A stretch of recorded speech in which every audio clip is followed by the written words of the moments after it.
Hello, and welcome to another episode of TacoBytes, your daily bite of Degen, episode number 868, coming to you live from somewhere, nowhere, Dallas. That's where we're at today. Only for a few more days before we are we're gonna be doing a show live in Turkey, and then we'll be in Hong Kong, then we'll be in Turkey again, then we'll be in Hong Kong, then we'll be in Denver. Man, this is gonna be we're coming into a great season. So as always, I want to shout out, thank you to everyone that is joining us today. I want to shout out to everyone on LinkedIn, Player One Taco YouTube, 0xDegens YouTube, Twitch, Twitter, Telegram, Rumble, Kick, On-Chain via Unlonely, and On-Chain via Soul Media Tech. We do have Unlonely going to be phasing out. We're just waiting for Vodra to go live. But yeah, that is what we're doing. We're having some fun doing it. So today, we are literally just going to do some deep diving education. We've touched on what V4 hooks are from Uniswap before, but we haven't actually done a deep dive on what they are and how they can be used. And so we sort of want to just dive into that and see who's using them right now. Part of that, goes into that test side of things, but what it really pushes is the push of Unichain. What is Unichain? Unichain is, everyone needs a chain now. We all need chains because you just can't do anything on ETH. You can settle on ETH. You just can't do anything on ETH. And so that is the fun side of things. So we're going to go over, first off, to Unichain. And we want you guys to be able to sort of learn the easiest way to get to Unichain. Straight from is unichain.org. And so as we break through this, we'll show you what they're doing. As you can sort of see how they have their phased approach, infra access and public testnet, public mainnet, and experimental testnet. So December 20th, they launched their roadmap. And so now we see testnet out and everything like that. And that's how we get to sort of go have a little bit of fun. We can get to sort of see some of where their 250 millisecond block times, starting off with 1 second blockchains, block times. And so we'll see where this really goes. This all sort of rolls into the sort of like the AVS side of things, like that eigenlayer and a handful of other AVS protocols, staking liquidity type protocols, so like instant access to liquidity anywhere type of thing, really start to come into play. And this is sort of what that layer wants, that Uniswap wants, because they want you to be able to just have AVAX and then go buy a token on BSC or with ETH automatically go and buy a project token on Moonbeam or whatever other chain, Celo and stuff like that they have protocols on and stuff like that, or the chains that they support. So that's one of the big aspects of Unichain. The other side of it is the application layer between protocols. So as a protocol, you can be on any chain and then you can accept any currency from anyone's wallet. It doesn't matter, and still get the end result. And so I think there's some really cool stuff in that application piece. And so right now, most of all of the testnet stuff is all around builders and developers and stuff like that. They do have developer grants. They have retro grants as well. And you can get your developer updates. One of the things that we wanted to sort of see, one of the really cool things that they have is their office hours. We've been to one session. And so there is another one tomorrow. But pretty much every single day or once a week they have them. And so it is a fun thing to do and just go sit in on if you're able to. So check out the Atrium Academy on Luma, and you'll sort of get to learn a little bit more about what people are building. What's really cool is you get to hear questions from projects themselves for a little bit of help. So you get to see who's building out there. One of the things that we can see here within the docs section is they have a lot of tutorial sides for those that are building into their instant transaction layer. and then some of the stuff on their technical stuff, their contract addresses and EVM equivalents. So they are working for some really cool things to see happen. So one of the cool things as it's inheriting, I don't know if they're using like the superchain OP stack, but one of the things that they're doing as a layer 2, and they're making really clear, is that even though they inherit the security layer of Ethereum, so even though they're a different chain, you can still pull delegated contract addresses from like Ethereum mainnet. And so Uniswap sort of does make a lot of their stuff permissionless, which is really cool. Everyone's like, oh, I need to talk to the Uniswap team to like set. I'm like, no, you don't. You just go do it. They're not going to advertise you. They're not going to market with you. Their brand kit is out there. Go get that. And so that's one of the things that Uniswap is good at. Now, a lot of people give Uniswap a lot of heck for like, oh, you geofence this token or that token, or you restrict access. That's on a front end UI side, as they are located in New York, and so they, under current regulations, have to follow what those regulations are. But the back end is still live, and there's a lot of cool projects out there that like I don't remember. I'm not going to send you to any of them off the top of my head because I don't remember, but they're basically just a front end fork to all of Uniswap's contracts and stuff like that, because everyone and anyone can access them. So it's a really cool thing that sort of brings that do-it-yourself community online to build. And so there's some really cool stuff that you could actually get into as a builder and as a user to test it out. So this answers my question right away, that it is built on the OP stack. So I'm like, I don't know if they are doing that, but let's go bridge some Sepolia ETH over, because why not,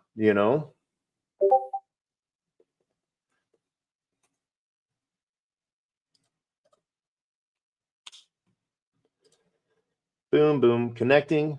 All right, so we want to add, can we add Unichain? All right, so we do have Unichain. All right, so Sepolia. All right, let's do like we'll do 3 transactions. Why not? So we'll bridge 4 ETH.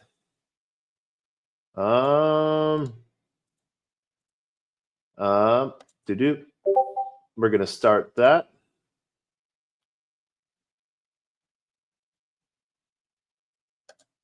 Boom. So that is transaction 1. So we're gonna start that. Then we're gonna do 4 more ETH.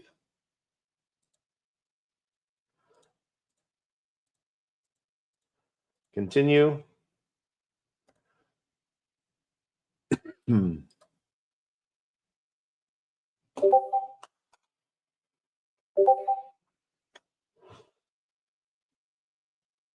And yeah, let's see. So that has started. So now let's do 5 ETH. We're bridging over 5 ETH now. So 13 ETH total. And we're going to go bridge some other tokens over as well. I think we can. Let's see. No, they're only allowing for ETH. We could do, let's go see if we have a token that we can, we have Taco token. So let's add this. Let's see if we can add this contract as it's a Sepolia token. Let's go see if we can. Oh, I don't want Leo. I want. There we go. You need to enter the contract on Unichain Sepolia. So for more information on bridging unsupported tokens. So let's go see how to bridge unsupported tokens. Custom token import. Simply paste the token in the token search model. Note that you must paste the address token on the rollup. From this, Super Bridge can query any relevant bridge contracts in the course settlement chain.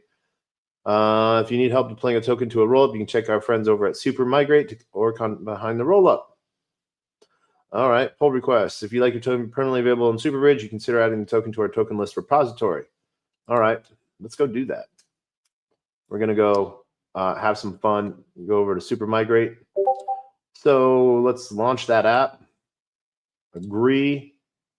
Start a new migration. Base. Now continue with wallet.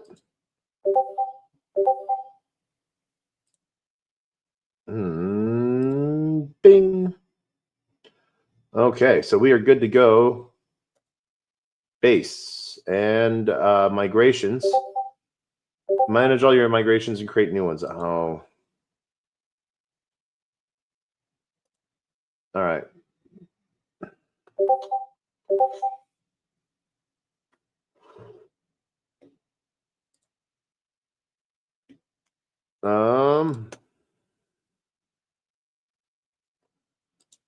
Oh, nope. All right. So that's a Sepolia. All right. Let's see if we can do it from Bridge.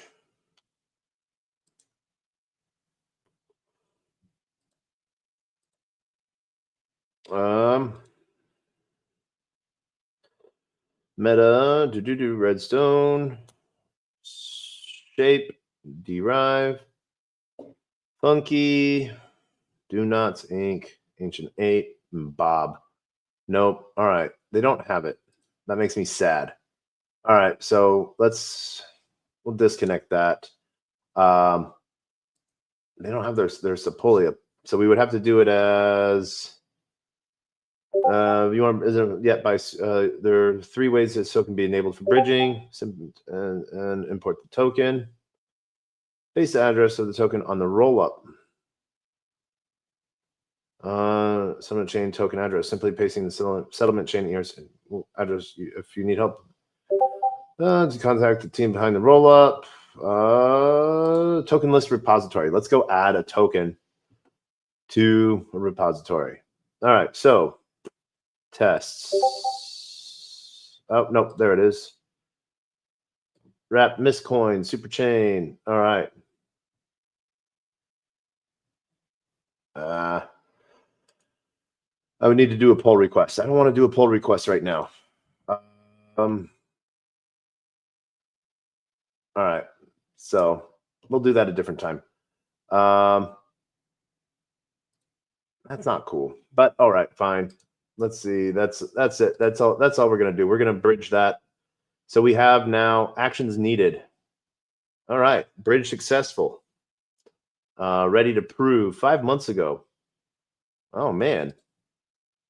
Prove on Sepolia. We forgot to prove that. So dismiss. We're gonna confirm that. What other bridging pieces do we have? Native bridge. 5 months ago, we bridged 4 ETH. Ready to prove. Ready to prove. Bridge successful. Reset on 2/3/20 following activation of default proof upgrade. Recently approved withdrawals will need to be reproven. All right, so we're just reproving that. So yeah, wait 7 days. We have to wait 7 days. Yay! All right. But we have those actions needed. We can now look at buying. I don't want to buy on. Yeah. All right. So bridge. So there we go. So we've bridged over to Unichain Sepolia. And how we know that now, we're just going to head over to Unichain. We'll confirm that in our wallet. And there we go. We got 13 ETH on Unichain. So now that we have 13 ETH over on Unichain, let's go see what we can do. Why can't I bridge my assets? Are not real assets. You can only bridge assets from Ethereum to Unichain. You'll be able to test transactions and interact with contracts on the network. So, builder toolkit. Let's see. Developer docs. All right, let's see. I want to go see if I can find the block explorer. Status updates. Unichain Sepolia will schedule to upgrade to enable permissionless fault proofs. These withdrawals were no longer processed automatically. All right. Network status and Uniswap app. So those are two things that they'll probably want you to try out more and more. So we'll look at that later. But Unichain status, there we go. Public RPCs, we've seen a little bit of downtime. Resolved after about 12 hours. So not bad. Not bad at all. All right. So let's see. Tools. All right. Account abstraction, block explorers. That's what we want. And then faucets. So bridge explorers, block scout, and Unichain Sepolia testnet explorer. So that's what we're going to go to. And we see transactions happening, and we have tokens already over here. So REM tokens, Europa, Unicorn Morky, Wrapped ETH. So we have a handful. Specs for X. All right, charts and stats. We can see what they have here in disputes. Interesting pieces. But then next up, what I want to look at is the transaction side of things and the top account. So, and verified contracts is a good place to start. So, Hello World contracts, people launched Solidity. They're basically like people, will push out a contract just to sort of get like that dev piece of, hey, I launched something on Unichain for some weird reason. That's something that people want to do. But it is sort of fun. So you can sort of see if there's a read write.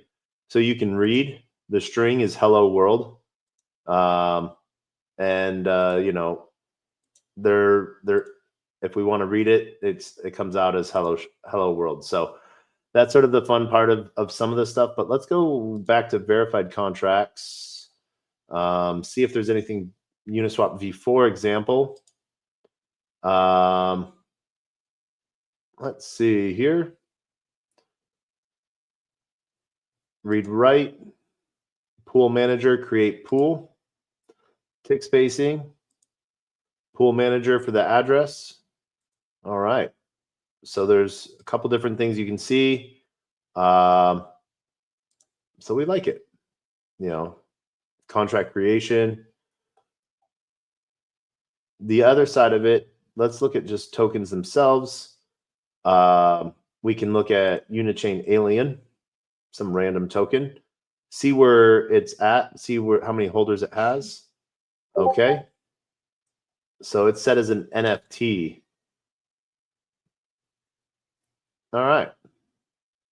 Claim 2 hours ago. So we'll go look at the contract for it. Open edition ERC 721. So let's see here. I'm going to go look at that. We can look at the contract. And we can look at the read write. Balance of, claim condition, contract URI. Owner of, total minted, and yeah, so we're going to look at the write function of it. And yep. All right. So the main piece that I'm looking at is for some of the contracts for like mint functions within the contract side of things. I'm just looking for some easy stuff to grab and do. Claim, receiver address. So yeah, we're looking at that. We'll look back at that. But where I wanted to go to would be Open Edition right here. So for Unichain Alien and their contract, read write. This is just a balance of get default, has roll. One of the things I want to see is if they did a fork of anything. And the best way to sort of see that is if you simply put in your own address, and you can sort of see everything your wallet might have in it. So we've seen token transfers, total of 15. NFT farming that we've done, and other things that we've done a few weeks ago. Mints and stuff like that. So we have 4 different tokens, internal transaction pieces you can see. And then, yeah, so 1 week ago, different things that we've done. And then token transfers themselves, we use NFTs. We see our different Submarine, Polish, Unichain Farming Volume 1 that we've been doing. And so that has just been the fun side of things that we've been doing and having a little fun on. So there are things to do. And the reason why I'm telling you to go figure these things out and go try Uniswap. If you remember right, Uniswap sort of set the standard on airdrops. So it might be a good time for you to get into something new, but that's a fun side of things. Now, I'm going to take a quick detour because I see a friend in the crowd that I haven't had a chance to talk with for a really long time. I'm going to send him an invite to speak, see if he'll take it. So, worst case scenario, I'll I'll send him an invite to join me on stage and see if he takes the bait. Let's see if he does that. Where home on the range. Let's see here. Boom. There he is, coming up on stage. I see you. How are you today, sir?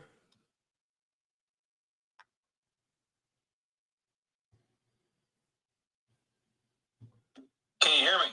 I can hear you just fine. There we go. I think I turned my mic off. I've been doing well. I've been doing good, man. Just, another day, another new protocol. Watching you up on the screen on the computer. Yeah. How have you been? Been good. Been good. Busy working, which is kind of different for the last year. Yeah. The busy part or the working part? Which part? Oh, well, busy working. Yeah, man. But everything else has been good? Yeah, everything's been good. It's I would say DeFi has been a little boring. I mean, unfortunately, I don't play in the meme coins quite as much, but over on the Ethereum mainnet, things have been moving slow. We've got Gwei at like 1 right now. Yeah, which is pretty crazy. Well, just goes to show there's not a whole lot of activity, or else the blobs are actually working. Yeah. But what, Sunday we hit like 700. Which one? Oh yeah, for over the weekend. Yeah. My problem right now is, I love ETH and Bitcoin pools, liquidity pools, right? Yeah. And right now, unfortunately, most of mine are completely out of range with how ETH has been falling against Bitcoin. Yeah. So looking for that to revert, kind of change back around at some point. I'm gonna hit you, Coop, and welcome to the stage in just a moment. But have you heard of that app Vector.fun? Vector.fun? Uh-huh.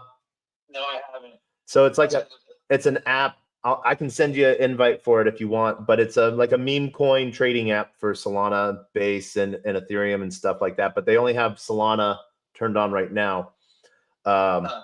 So you can go buy, like, basically buy the tokens that you socially see other people buying and selling, and like if people really are making those claims, you get to sort of see it, you know. But I started buying Wrap BTC on it. So Wrap BTC on Sol, and like you can, if you broadcast it to your followers, you can like put like a little message why you're buying it, like the dev, the dev is gonna do something, or it's cooking, or I got inside information, or something like that, So every time I've been buying a little bit of BTC, I'm like, heard the dev isn't doxing, bullish, just random things like that, So what's the link to that? You have to send me the link to that. I will send you the link to that. Yeah. All right, I'll have to take a look at that. We talking about some like secret ass developer, like secret Snapchat where they tell them secrets to shit. What are we talking about? Satoshi won't say shit, man, on this thing called Bitcoin. Yeah, like he just like disappeared.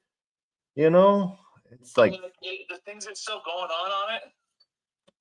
Yeah. A little slow at times, but it's still moving along. Still, one sat equals one sat. Yeah, he's got these things called sats that are the latest thing that nobody's been buying, but they should be. Yeah. Hey, I like to consider sats and landports, man. Landports? Yeah. What's a landport? 1/100,000th of a Solana. Oh, okay. Sometimes it's Solana, but I kind of forget about it. Every time I go over there, I have issues like trying to get transactions to go through.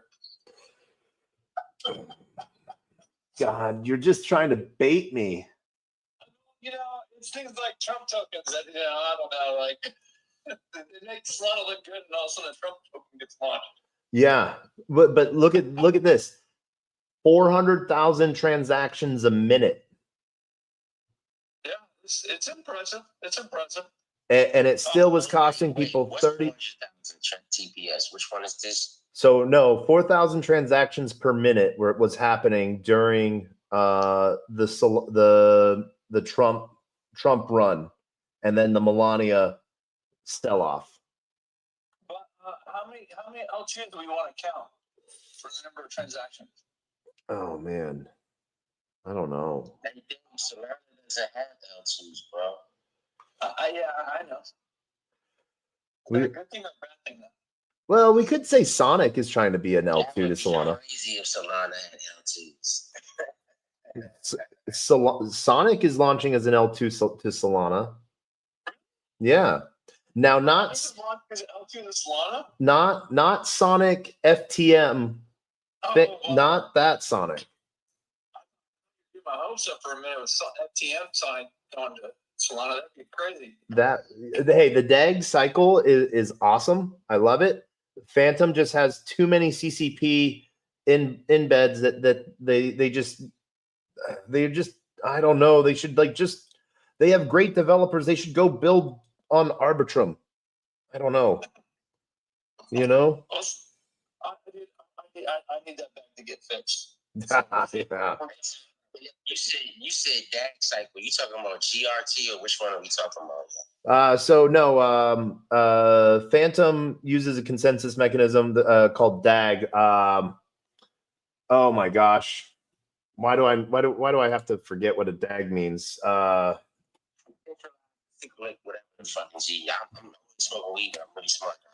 Yes, you are 100% on it. I am not smoking weed. I just have too many alphabets in my brain right now. Yeah, I get it. Yeah. So they're doing a similar thing as the other one that everybody is talking about, right? Who else is using a DAG? What am I thinking of? So GRT is using a DAG. Other one is escaping my mind. I know this shit. I think it's give me 1 second. I'm trying to look through these wallets over here. Wasn't the popular one the token Cass moved away from it for your they moved away from it, did it? From Casper? Yeah, Casper. Wasn't they using DAG? I thought. No, they still do. Yeah. Some random shit, y'all. Guess what? Guess who I was on the stage with earlier tonight? Who? Coop. Wendy the fuck oh. Wendy. She's I've never been on stage with her. I was excited as a little ass nigga. I was like, Wendy, I have a crush on you. Please don't have babies and make crypto kings and queens. But I didn't say shit. Say it like that. I didn't say it like that. Space recorded. Why is space recorded? Why did I say that? You might have been the last time you were on the floor with her. Yeah. Oh man. Nah, she's probably totally got a man and shit, but whatever. Yeah. What I will say about Wendy, I love her. She's an awesome person. She is such a huge personality, but she's such a tiny person. You like when you meet her. You don't even gotta say less, man. She'll fit right in. It doesn't matter on screen, right? Yeah. Nah, man. You ever seen the Lego movie Piece by Piece? Yeah, man. She'll fit right in, y'all. Okay, this conversation went left and right. Let's go back into blockchain. Yeah, let's go back to talking Uniswap, man. Yeah. Have you gotten into the Uniswap V4s yet and seen who's been building on the hooks yet? I haven't been seeing who's been building the hooks, but I've been playing with the V4s. I like the fact that you can completely adjust the fee schedule, like the fee, to whatever you want, which is pretty cool. As far as I understand, it lumps all the liquidity together, which is pretty nice. It is nice. And it's more cost effective to actually launch them, from what I'm noticing. It is, and I haven't had a chance to deep dive into some of the block explorer pieces of it, but what I want to look at is like right now they're routing liquidity, so if you are like me, an LPer, I'm going to be migrating a lot of my positions over into V4 simply for the fact that routes are going to be starting through them. And so being in a smaller liquidity pool, I'll get a bigger chunk of the pie. Actually, that's a good point. My curiosity is like, what roadblocks are there that introduced to meet regulations that might all of a sudden start prohibiting you in your LPs, right? Like, do they have additional functionality to turn off LPs, or route around your LP somehow? Yeah. So. And that is one of the pieces of the hooks where like there can be a lot of other functions within that.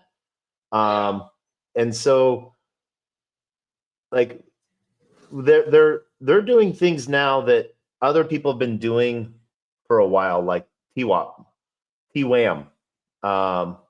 and like CowSwap's been doing stuff like that for a while on Gnosis. So this is one of those things to where they're just bringing it to the main light. Coop, I see the hand. So that space where I was joking around and being all silly and shit with Wendy, seriously, in all seriousness, I was on stage with SilentSwap. Yep. And I was talking to them about their product, and they mentioned that they have, give me 1 second, a privacy cross-chain aggregator. I couldn't remember that shit. I was smoking weed. I wrote that down. Privacy cross-chain aggregator, right? Yeah. What do you know about privacy now that we're moving into this crypto age and we don't want everyone knowing our major wallets? So it's better to have like 25 burner wallets using AI. So like SilentSwap and everything that Squid Grow is doing is awesome. Don't get me wrong. But they're not the first of the game. I actually, so like one of the big products that I've used a lot for like the privacy side of things is Uniswap, which has been around. They've been around for, I don't know. I think they launched a year before. SilentSwap did. I don't spell it in case anyone's listening because I don't know. Shit, just tell me real quick and then stay on your plane. I don't know how to spell it. I'll just go to their Twitter, and that way I can give it to you directly.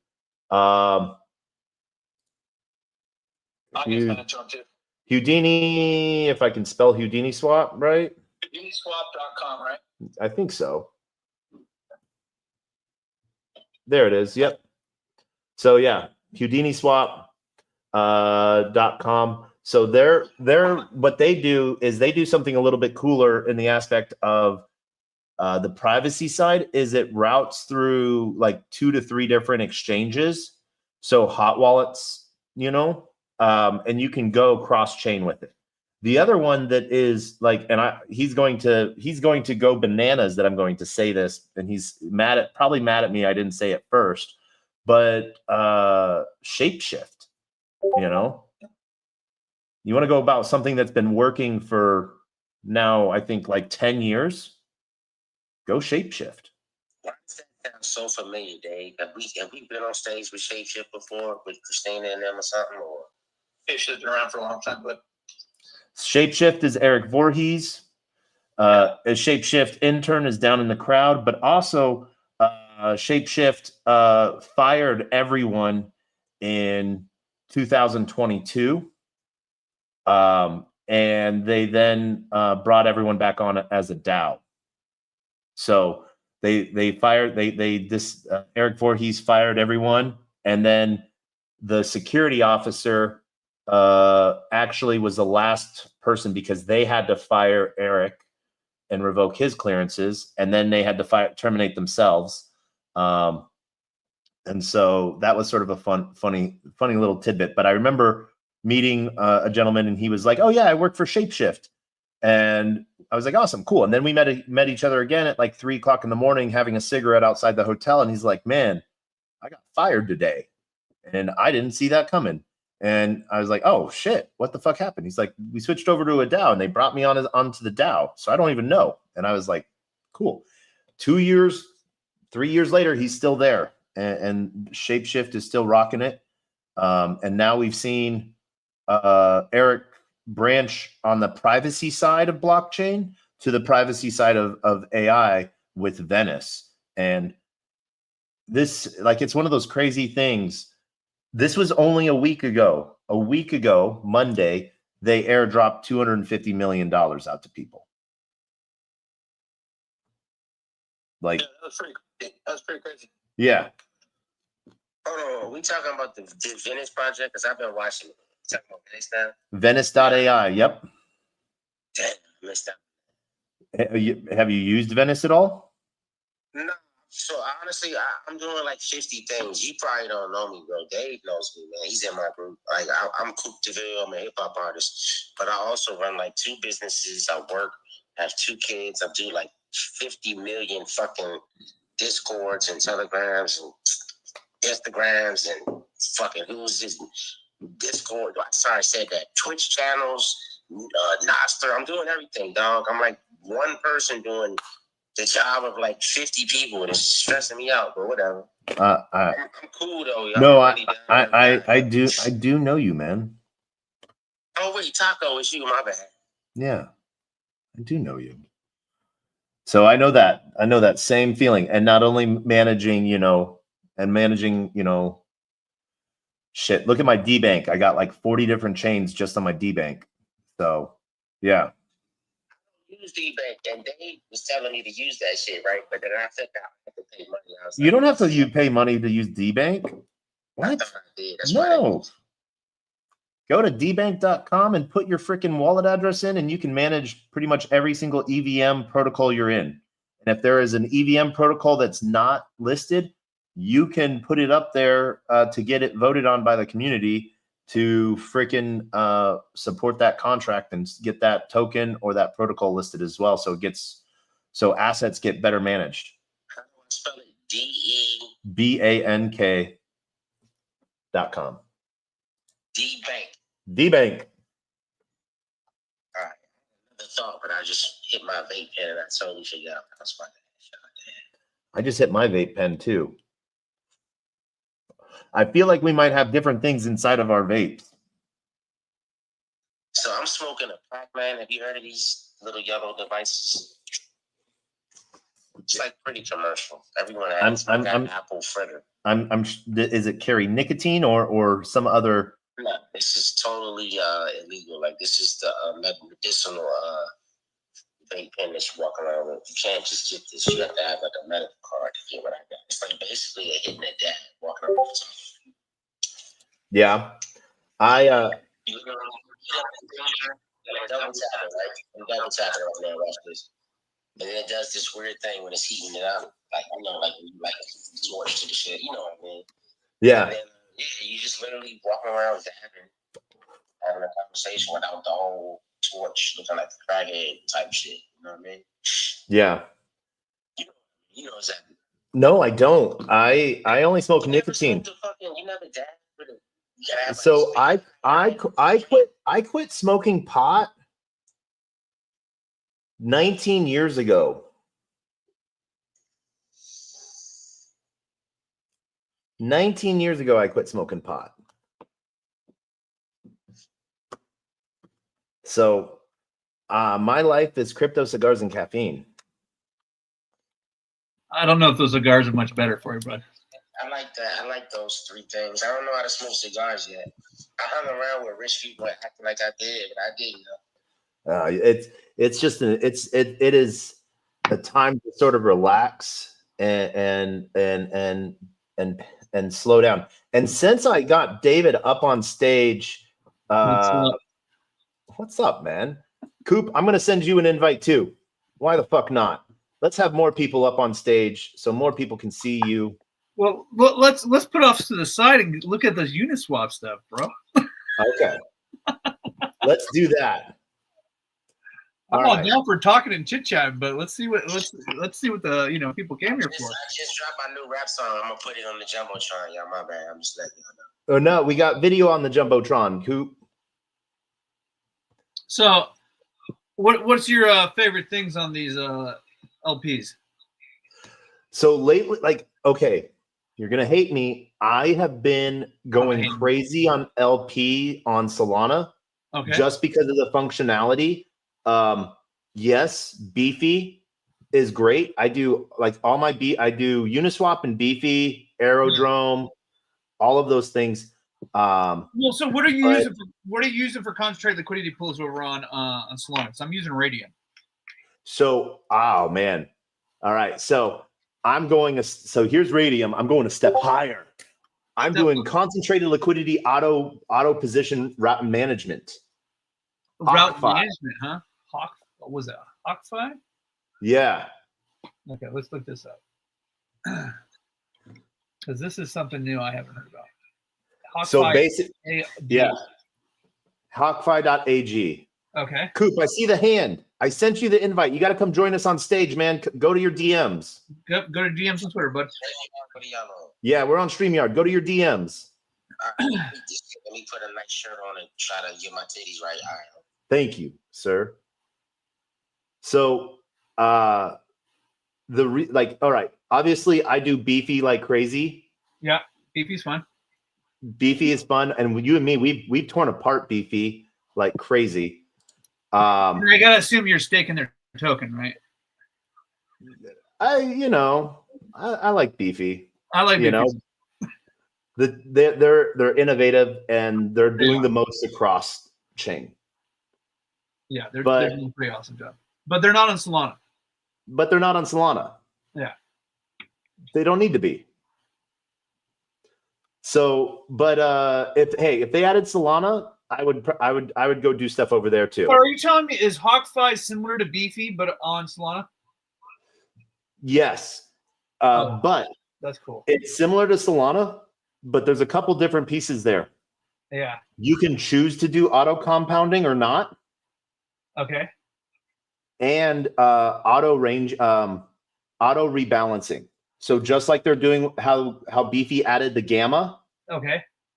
Now it's always moving your position. But one of the really cool things with it is you can actually choose whether or not to like have the liquidity shape. So you can go put into a bid ask. Interesting. And have all day fun with that. Well, so I'm guessing they haven't dropped the token yet, right? So there's Hawk site, and that was their first piece, and that was based off of Orca pools. Okay. So if you click on the Orca tab, it will take you to Hawk site. And if you don't have a VPN on, you might be geo blocked if you're in the US. Yeah. And if you're in the US, you should always use a VPN, or sometimes if you're using Wi-Fi for safety reasons. That's why you use a VPN. For some reason, my computer always thinks I'm in Denmark. So they have CLMs over there as well, huh? Yeah. So basically the Meteora piece is the DLM, and then the Orca is into their CLMs, and they're adding the support for Radium as well. Interesting. So that one of the really I see this how little much thing people called trade this stuff. I see this little thing called HFI points. I have to assume that that's going to benefit you somehow down the road. Yes. And then here is where can I put that? Oh, I can't put that. Oh, there's private chat. Private chat. There is the code. Okay. Let's see. Because originally with Hawksite, they had two things. They had NFTs and they had token, Hawk token. Let's see.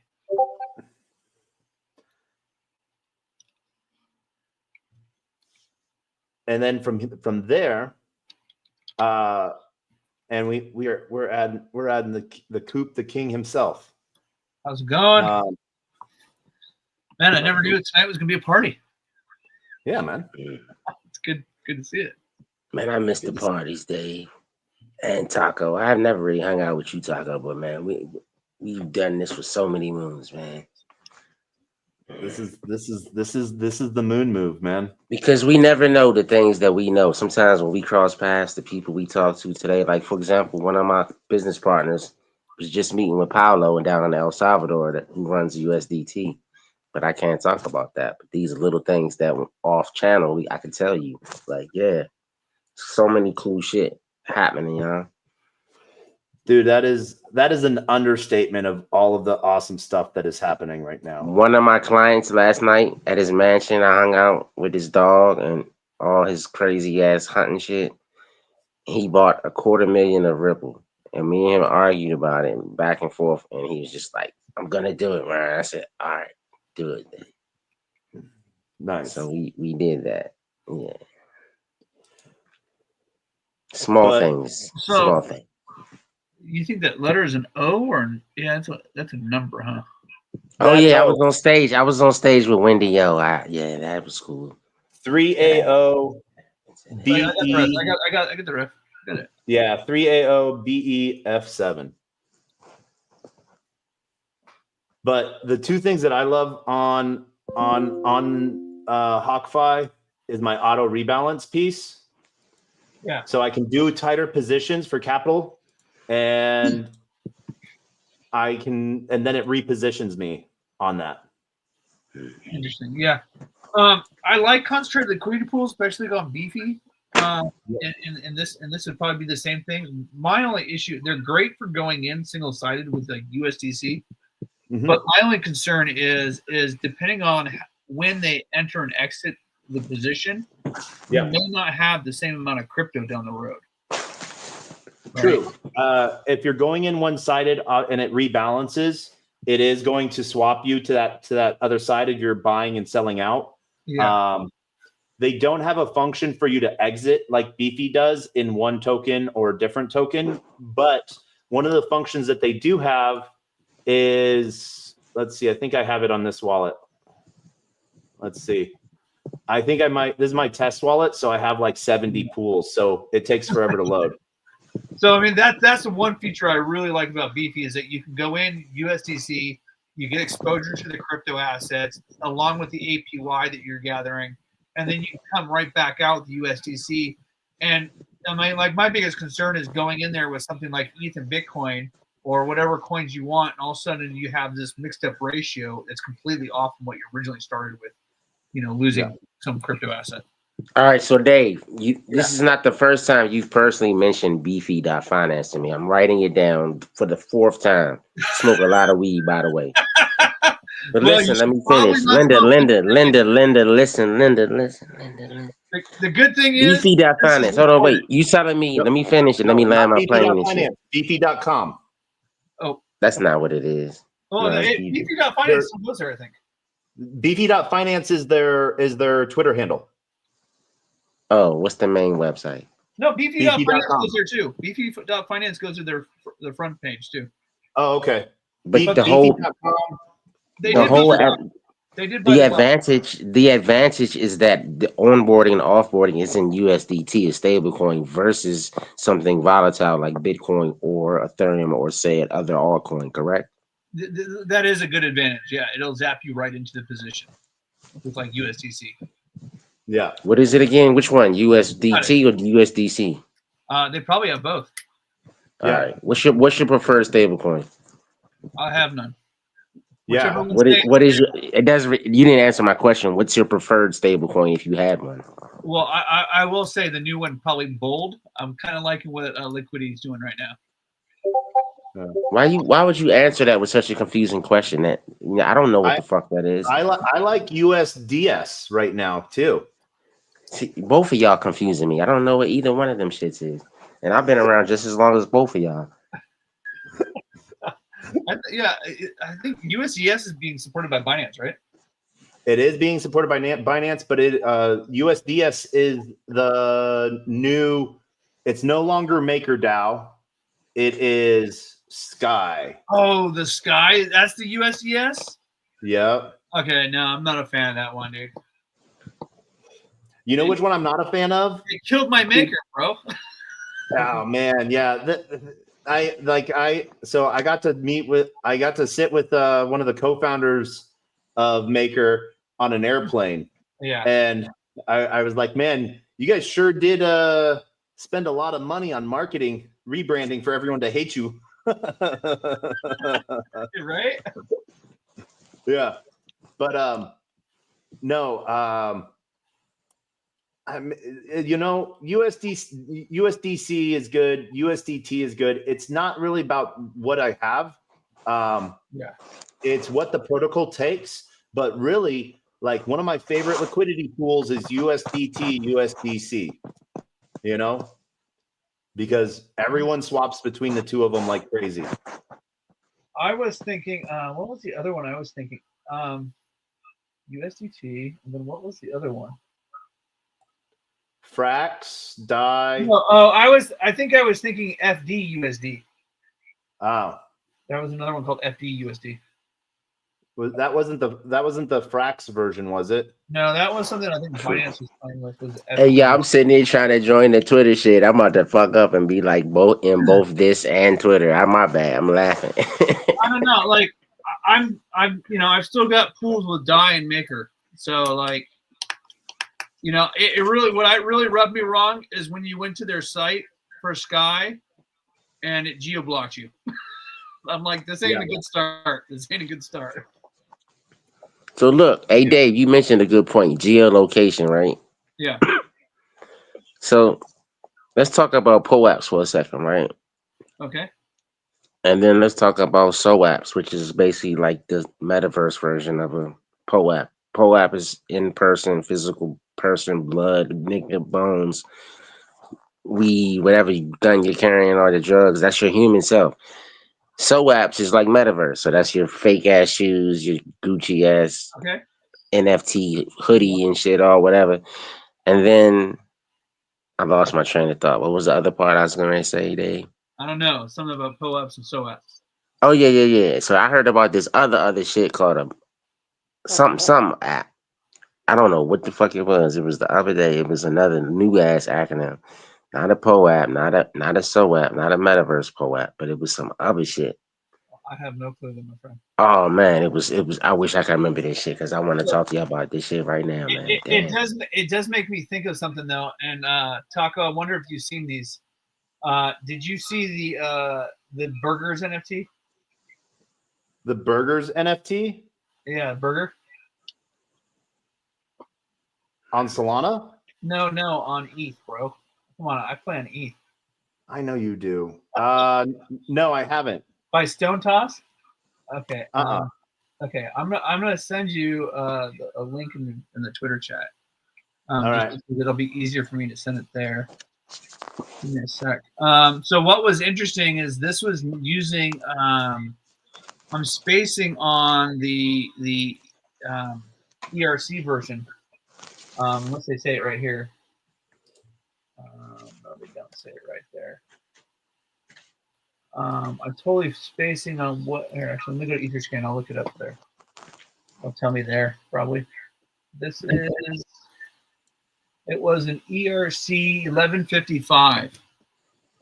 Okay. And what was interesting about it is if you hold, and I want to say, I think it's like 2,000 burgers. If you own 2,000 burgers equals a whole burger NFT. But so sort of like the 404 concept. Yes, it's like a 404 concept where it's a fractionalized NFT. Where if you split it apart, the NFT gets destroyed and you no longer have it. But you can put it into LP, a liquidity pool, where people can trade the burgers. But as soon as they have 2,000 burgers in their wallet, it generates an NFT. Yeah, and that's the 404 piece of that. So like, and the cool thing of it is it's automatic.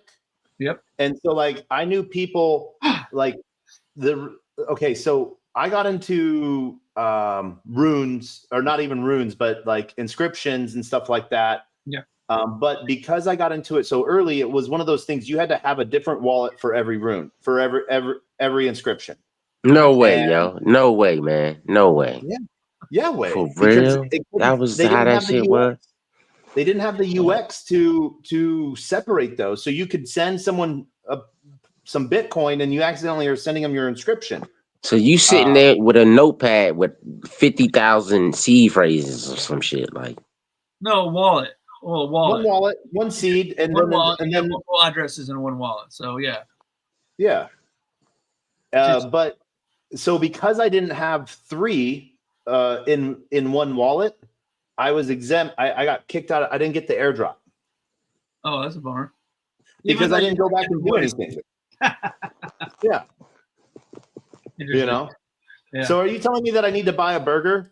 I don't know. I've got a couple of them just for the kicks of it. But so what's interesting is this guy who made this project is he has a Stone Toss has a Stone Toss NFT. I don't know if you've ever seen them.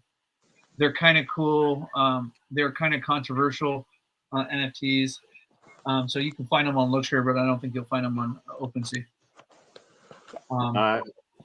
And so I got one of these burger airdrops, and then I bought some more, and of course the price of them fell after I bought because everybody who basically had the Stone Toss NFTs basically got airdropped a whole bunch of them. Okay. And, they're pretty low on the floor for where they were at a long time ago, but they're cool. They're cool. It's a piece of technology that's really cool. You know, you don't see too many of them that are like this. So not financial advice to anybody, but like it's a cool piece of collector for the people who are in NFTs. Which NFT tech on that side of things is actually really cool. So like the 404 concept, fractionalize like brings that fractionalized ownership into and there's not that many people doing it yet. No. Now I will be curious if you know the idea of fractionalize something typically turns it into a security. Yeah. So I will be interested to see how that turns out with this. I don't know. It's a funny side of things. So yeah.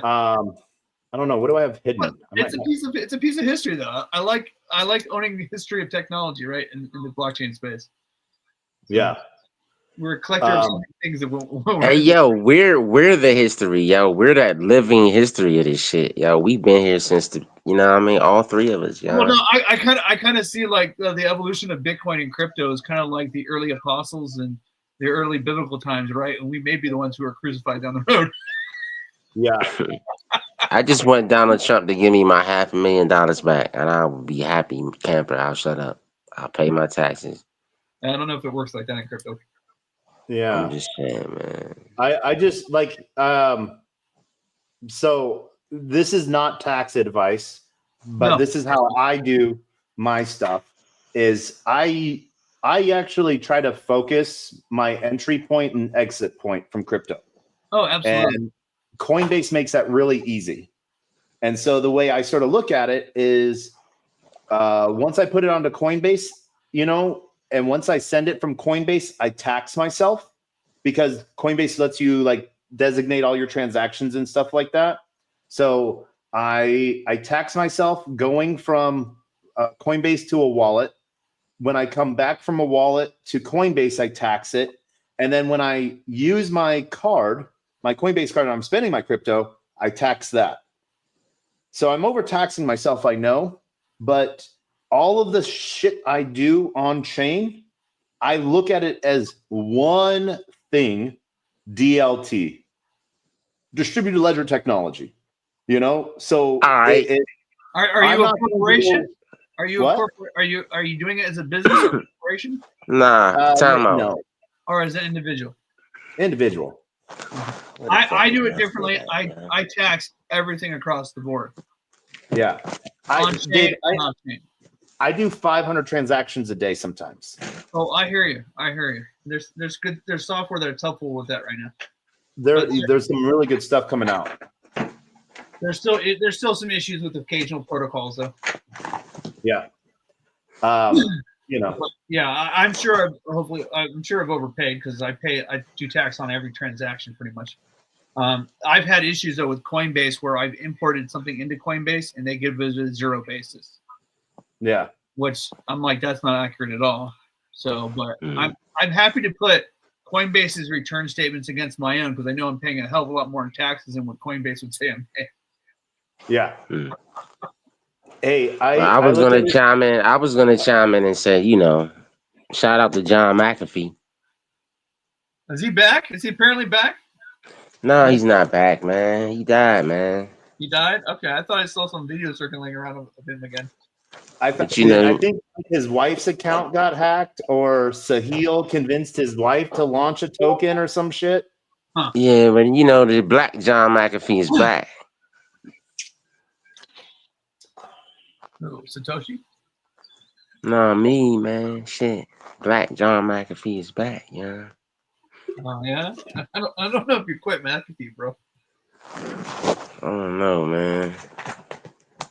You got government surveillance computers in the government? Like McAfee? Yeah, we got some of that. Oh, man. Thoughts on Doge, Dave? Thoughts on Doge? Yeah. It's down. Okay. I mean, I thought about buying it. I was thinking of more of the new the 6 interns that Elon has that are like cryptographic wizards going through everything line by line. Oh, on the Dogecoin? The Doge, is it an agency? Is it an office? Or are we talking about the agency now that's shutting down departments and freezing funds? Yes, that one. That's good too.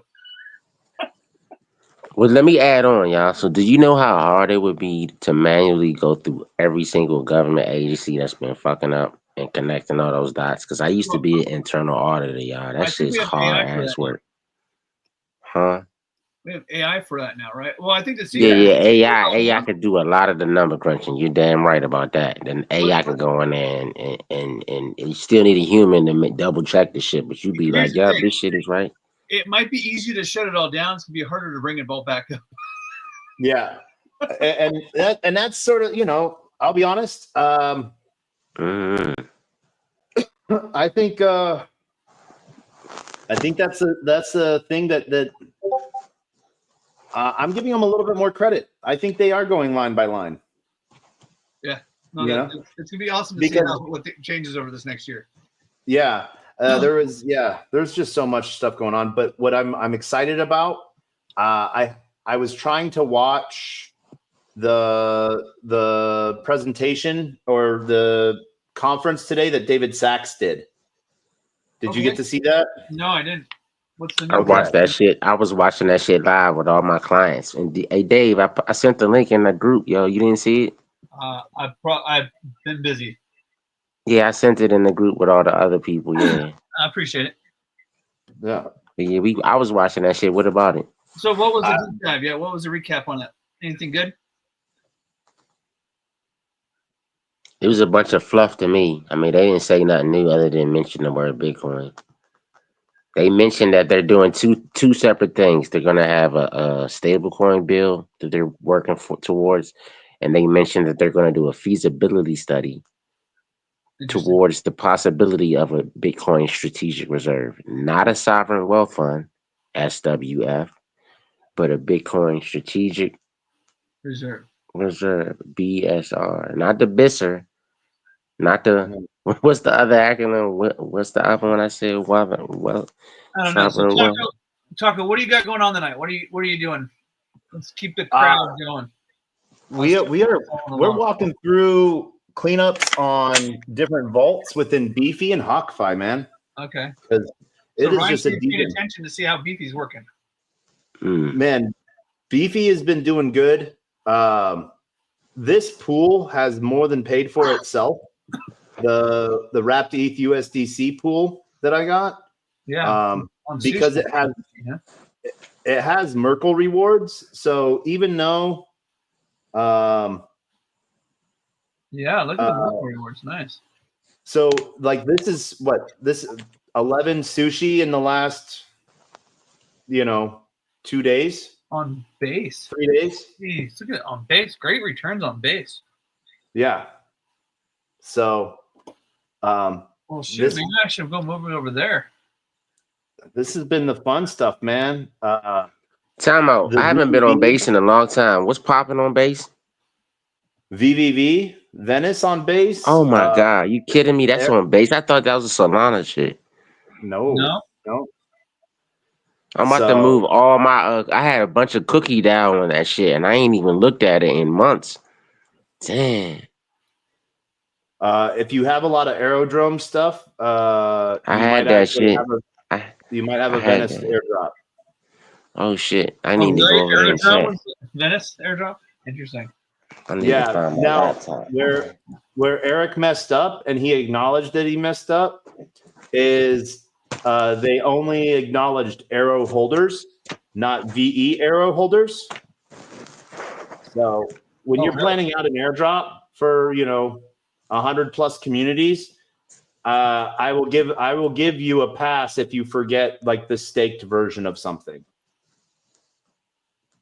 So yeah, because I think I had some stuff staked on Aerodrome.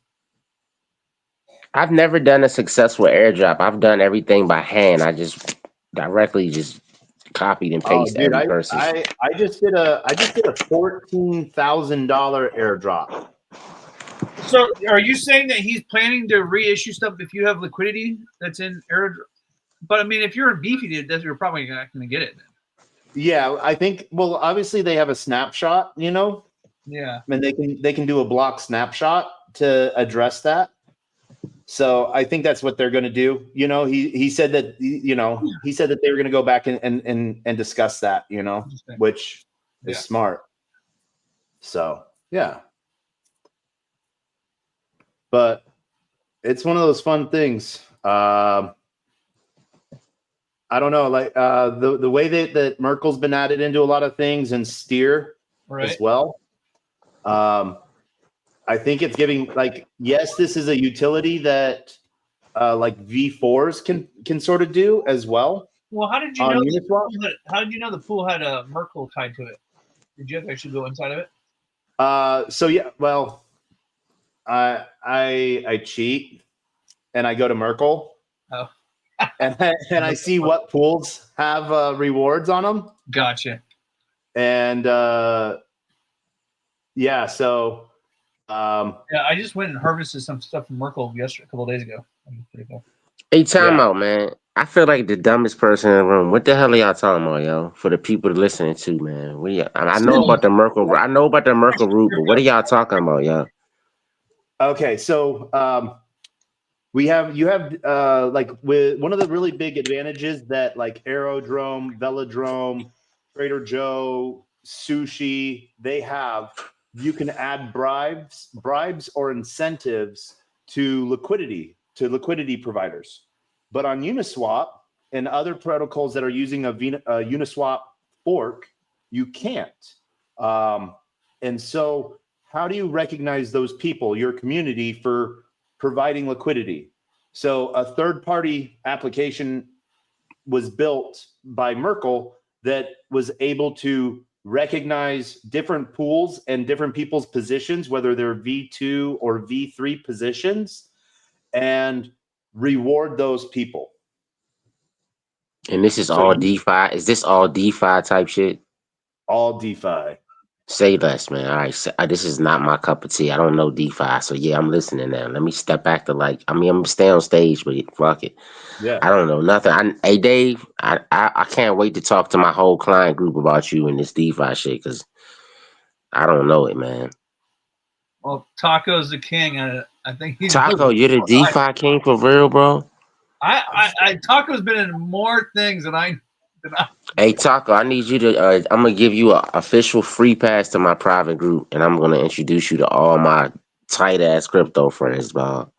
It's just like Continuum. It's like Christina's group, but my group is a little bit better. It's tight. My group is tight. I got Christina in there too, so it's not. I'm not even hating. She's in there with us. All right. Taco doesn't mind risking and going into just about anything. Hey, look. Guess what Web3 video game I'm playing right now? I'll give y'all a whole even if you guess this shit. I'm a conservative degen. Taco's right. another level. Taco. I'm sitting there playing Gods Unchained, dog. Nice. Like for real, I'm like level 38. I don't know if that means anything, but I'm good at this shit. So when I want to be. On Merkle, Taco, is there any way to see if it's actually a beefy pool? Yes. It will. Well, I am looking real quick. So the way you can sometimes see on Beefy, a lot of their CLM pools are. Yeah, you can just go they'll have rewards. Yeah. But and you gotta click on it anyways and double check. Well, Taco, can you double back real quick and mention the bribes part and the other part, because I think that went over my head and a few other people in the crowd listening too, bro. Yeah. So the two things, like providing liquidity, you're providing either one side or both sides. If you're trading out of the position or trading into the position, you're going one-sided. If you're providing both sides of the liquidity, token A and token B, you might lose some of token B as everyone buys it and you'll get more token A. So the reward function for that are trading fees. You get a percentage of the trading fees based on the percentage of the amount of liquidity you have in it. But the bribe side of things is rewarding your community even more. So like, let's say, there was Coop token. And I have one that not to talk about it. I launched one funny on pump.fun. That shit hit the bonding curve in like 10 minutes. $98,000 liquidity. Like that shit was crazy. That shit I fucking hit the king of the hill. I don't know if you know what I'm talking about, but anyway, back to what you was talking about. I do have a meme coin. My meme coin fucking was crazy. Not to toot a horn. I've launched 2 tokens on pump.fun. One sat there for 8 months before it hit bond, and then I launched one last week live on the show, and it hit bond in like 90 seconds. That's tight. Now you beat me with the 90 seconds. My shit hit it in 10 minutes, but I was like, it was my real meme coin. That shit hit it in 10 minutes, dog. I said, yeah. I was covering. Now we're totally going off on a tangent. I know, but let's go on a tangent. Fuck it. We'll come right back. Berwick Law, they're suing. They've filed a class action lawsuit against Pump.Fun. And so I actually was going through the 46-page complaint. And while I was going through the complaint, taking notes and stuff like that.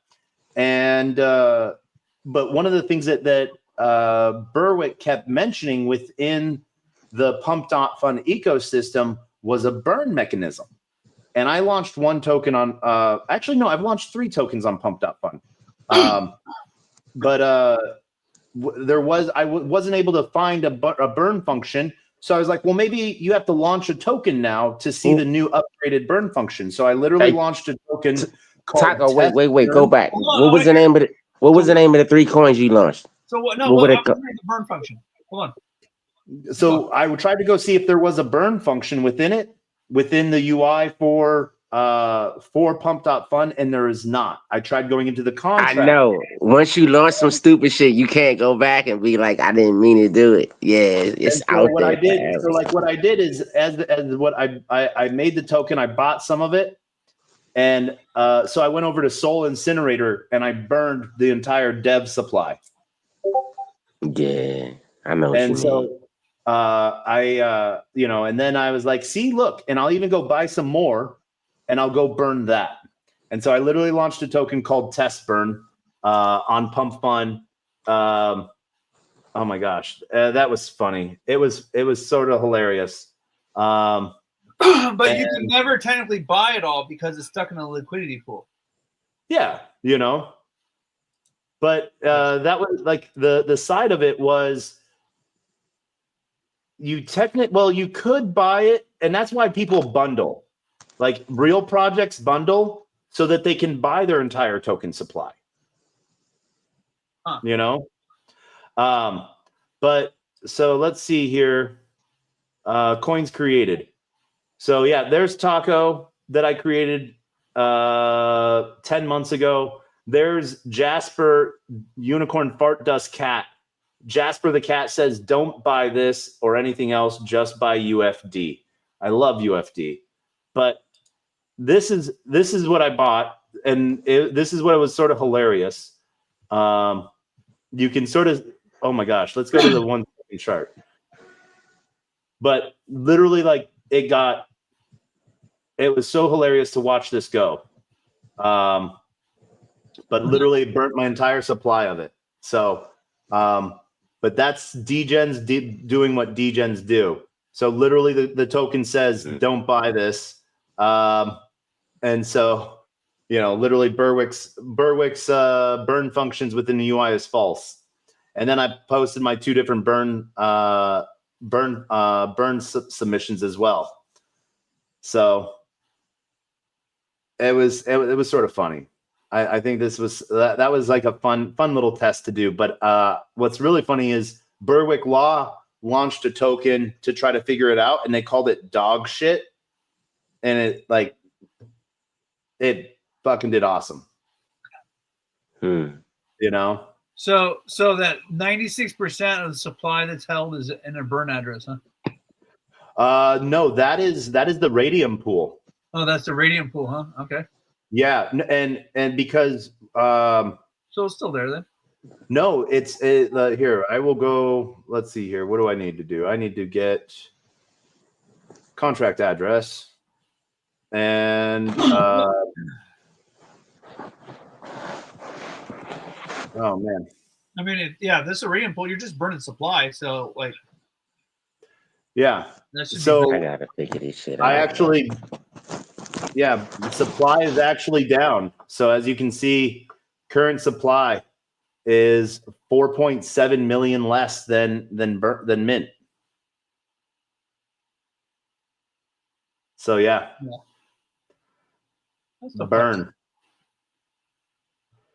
Burn it all. That's the fun side of things, man. Oh, absolutely. So on Beefy, I don't think the Merkle tree thing shows up unless you actually start using it. Unless you go into the vault. Yeah. Well, I'm in the vault, but I don't see it being applied on this one. I'm gonna see if and I was looking on Merkle, it looks like that ends in 2 days and then another one pops up. Yep.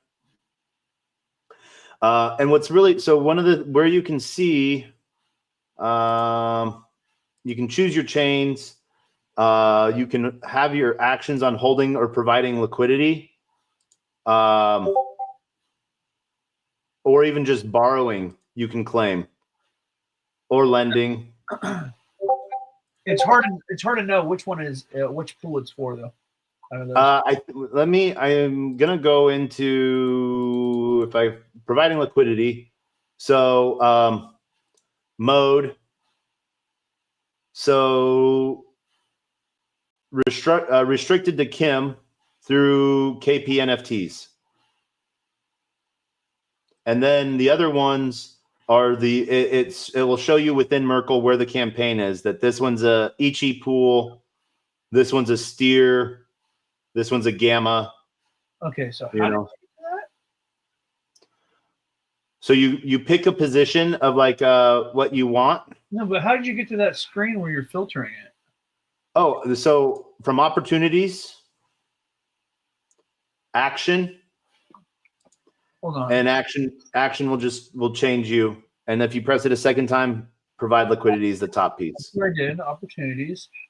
And where'd you get the action button? So right there there in the center. Yep. Okay. And then you're looking for, what are you looking for? Oh, provide liquidity. So providing liquidity, one, it will give you versus the aerodrome, so you know where it might be. Yeah. I filtered it by dates. Yep. But if you don't know where it is, you can always sort of click on it. And so like, let me see one that I would know. So I just looked at this Kim mode or Kim ETH, this mode Kim. And if you click on the option, it will show you restricted to Ichi. And then that will give you that position piece too, to let you sort of know where it's at. Okay, so I'm looking on, okay, so I see that.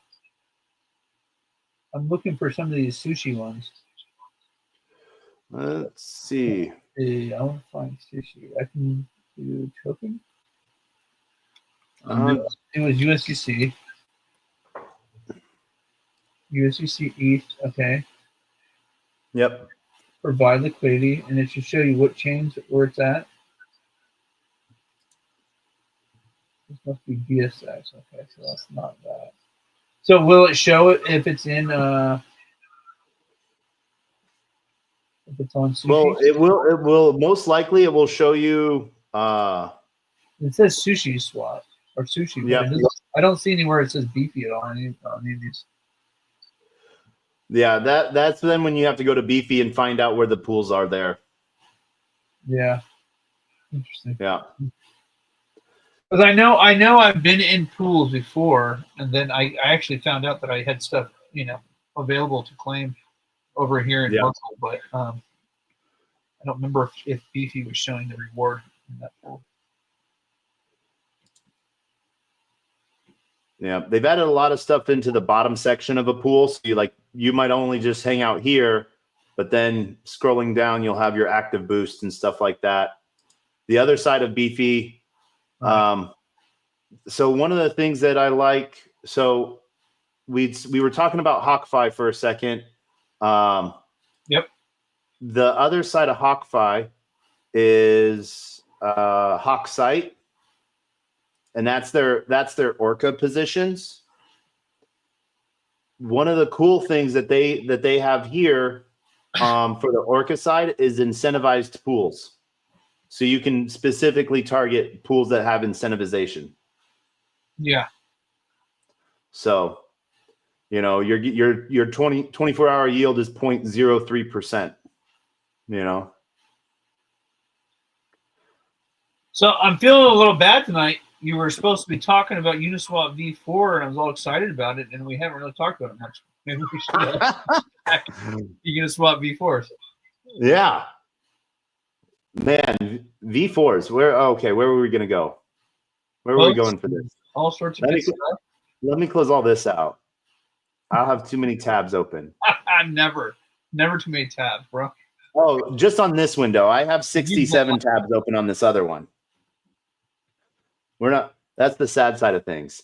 But no, hooks. Hooks are the fun thing. Oh man. So we're going to go straight through the docs section of this, because this is the easiest piece that gives sort of the ideas. But where we're going to go after that is we're going to go to some of the hook libraries to sort of see what's building or who's building what. But for those that don't know, hooks are smart contract plugins that can customize how pools, swap fees, and liquidity positions operate. Like extensions can add tools to your web browser, hooks can add more functionality to liquidity pools and positions on the Uniswap V4 protocol. This is introduced in Uniswap v4. We'll go into that too. Hooks enable developers and liquidity providers to execute actions at specific stages of a pool's life cycle, such as before or after a swap or when liquidity is added or removed. This allows for greater customization of liquidity pools and positions. Liquidity providers can provide hooks to their pool on Uniswap v4. Hooks are developed by independent third-party developers who are not affiliated with Uniswap Labs. Exercise caution when adding hooks, as some may be malicious or cause unintended consequences. This is where, like, because there's not a standard for hooks yet, this is where part of me is a little bit afraid of hooks. This reminds me of when we give great things to degens, bad things happen. Case in point, flash loans, you know, and Aave flash loans are barely used for the intended purpose. They are used heavily more by arbitrage bots, and that's what they were designed for mostly, so that like pools can stay stable, prices can do awesome things, and we see prices go up. But flash loans have been used mostly from malicious actors to drain liquidity pools, and do other crazy functions on borrow lend protocols. But what's really cool out of that is more security has been built into smart contracts to prevent reentry attacks like that. This is also why I haven't like migrated all my V3s over yet to V4. Yeah. So one of the things that we talk about is time weighted movements. And so where we're going to see a lot of pieces on this is, do positions move as a price moves, or does liquidity stay still? When we're looking at, let me go make some random V3 position.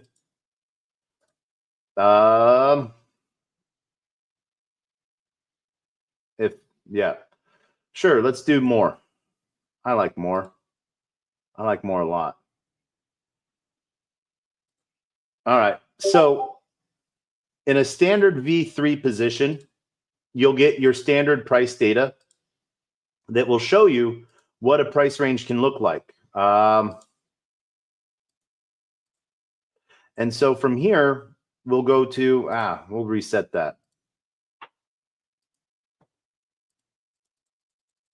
As the price sort of moves, it makes it hard. I don't know why this price range isn't working. What's a full range look like? No, 1 day. That's not doing that. I need something that will do it.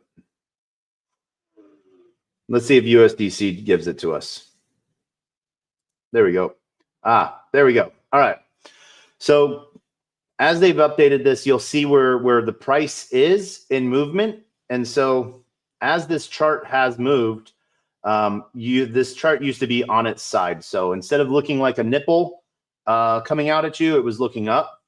But the reason why they wanted to do it this way is so that they could show you how this price has moved and which way it's been moving towards. So one of the things that V4 hooks are supposedly able to do is, if you have a two-sided, like dual-sided liquidity, and so obviously, let's say there's your center point for your price range. So you have half your liquidity over here and half your liquidity over here. What a V4 hook written properly should be able to do is, because it sees that the price has moved all the way over here, it will move all of your liquidity over to this side. So as it moves over, you'll get better fees on that. So the idea of it is better price efficiency, and meaning less slippage on your trade. So, $1 would get you $1, not 99 or 99.9999 cents due to slippage. So the idea is more functionality, but I think that there's going to be a lot of cool stuff that comes out of V4 that we haven't even thought of yet. All right, I got a question for you. How are you getting that kind of chart on your thing? You're doing what? USDC and more? ETH USDC. ETH USDC. Okay. Because let me go do that. ETH USDC. Because I'm not getting those kind of charts that you're getting. Are you on a V3 position? No, I was on a V4. I was doing a V4. Oh, are you doing V3 or V4? I was on a V3 before. Okay, you're doing this on which chain? On base. Base. And you were doing a V3. Okay. Yep. That's why. Okay. I was like, I'm not getting those type of charts, but I don't think. Let's see if they're still getting those charts. And I'll do that. 05, you're at 0.3. Okay. So yeah, that's interesting. They changed that chart a little bit on the V3. Okay. Because they had taken those off. They had taken those off. Yep. And what had been, and so what they did is they basically turned the chart sideways. Yeah, the chart where the liquidity's at. Yeah. And so for those that are looking, those are bins. Bins are basically silos full of money. Depending on what side of the pool they are, like it might be all ETH, and on this side of the price, it's all USDC. So meaning to get price deviation, this much USDC has to be bought. If you want to go and get ETH this way, this much ETH has to be bought. One of the things that I always complain about, and you'll always hear me contradict myself, is I always say buy, sell. You know, I'm going to go sell this or I'm going to buy that. We're always buying. That's what we do. We're never selling. We are in a Web3 world to where we have complete control. So we're not we have to approve every transaction. So that means that we are always pushing. No one is pulling. So by us pushing, we are buying ETH with USDC, or we are buying USDC with ETH. We're never selling ETH for USDC. And there's quite the floor right there. It looks like that. Let's see. Yeah. Okay. Interesting. Oh, yeah. More ETH is not available. Yeah. But base USDC is. So I'm surprised that it's nice that they have that on the V3 now, but it's kind of surprising when you go to the V4 they don't have that kind of chart. Yeah, I think it's as they're just trying to get this going. Well, yeah. I have mine on my V4, USDC ETH. Yeah, why am I not getting that? Okay, hold on. Let me try. Okay, no, it's on there now. This was not on there like a day or two ago. It wasn't on there a day or two ago. It basically had a line. If you're going into a new pool, or a pool that's already there, this is what you get. If you're going into, if you're creating a new position, yeah. And if you're doing a V4 right now, you probably are creating a new position on most of them. Yeah. So if I go right here and I pick a new V4 position, actually, let's see. Oh, right here. So right here I can add my hook. Yeah. And my hook address. I'm curious if they still are issuing an NFT for the V4s. Yeah. If they are, I had a buddy as well. Like he goes, we were, some early V4s, and we're like, man, I wonder if the NFT, for early V4 might be worth something someday, just as this prestige, value. Yeah. Fuck it. Let's do it. I mean, how many people have, a V4 NFT that's less than, 500? Yeah. First issuance, right? Well, I didn't even think of that, and I should have, because I was up and I watched it come live. Right. Nice. I'm getting NFT 3,805. Yeah, I won't say the numbers of the ones I've got. Yeah. Hey, don't worry. I on Kim Exchange, I went and hunted down NFT number 3 and NFT number 5. Oh, really? Their KP NFTs. Yeah. Because I thought the same thing, I was like, I want that history. Yeah, no, exactly, dude.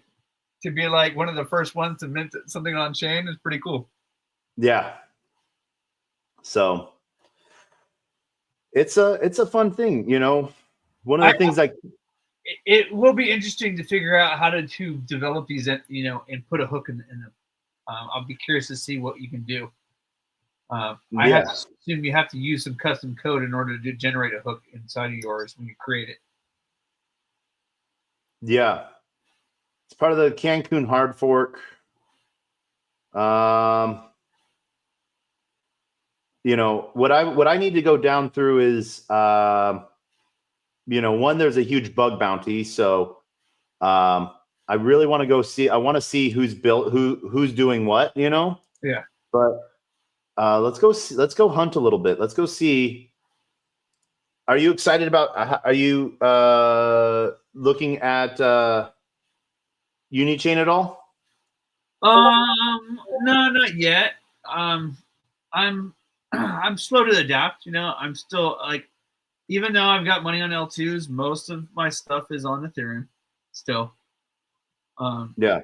You know, I ultimately don't know where L2s are going. One, we got the blobs that have to be updated later on, you know, I think this year. And you just never know what's going to happen. And so I'm kind of a fan of the base layer. Not only that, but big money tends to move on the main layer, right? And so, you know, I have some pools on the L2s. I just don't feel like they move as much as some of the L1s do in terms of volume. Yeah. Maybe I'm wrong on that, but I just don't know if I want to risk moving enough liquidity over. Plus, not only that, every time I do, to me, the way I treat it is pretty much a taxable event. Yeah. So, I don't like creating more taxable events than I need to. Well, so one of the things that like using the native base bridge does, yeah, as it routes it, the command line feature on the blockchain, instead of sending it to the way it labels itself is self to self. Yeah. You know, which is a really cool thing because for that taxable side of things. Now, if you're using like a third party bridge or something like that, you're sending to a pool. The bigger issue is I'm already in liquidity pools that Yeah. I don't know if I really want to pull out of, right? Yeah. Just because that by itself might trigger some events that I'd rather not have to worry about or deal with. I just simply need ETH to come back up and everything's good again. Everything's good again. So are you doing any more Morpheus staking then? The more token? Yeah. I may have some more token. So does that mean that you staked ETH to get more token? I did not stake ETH to get more token. I think I went out and bought some more token. Okay. But so you can stake your ETH and earn it. Oh, you can stake your ETH and earn more token.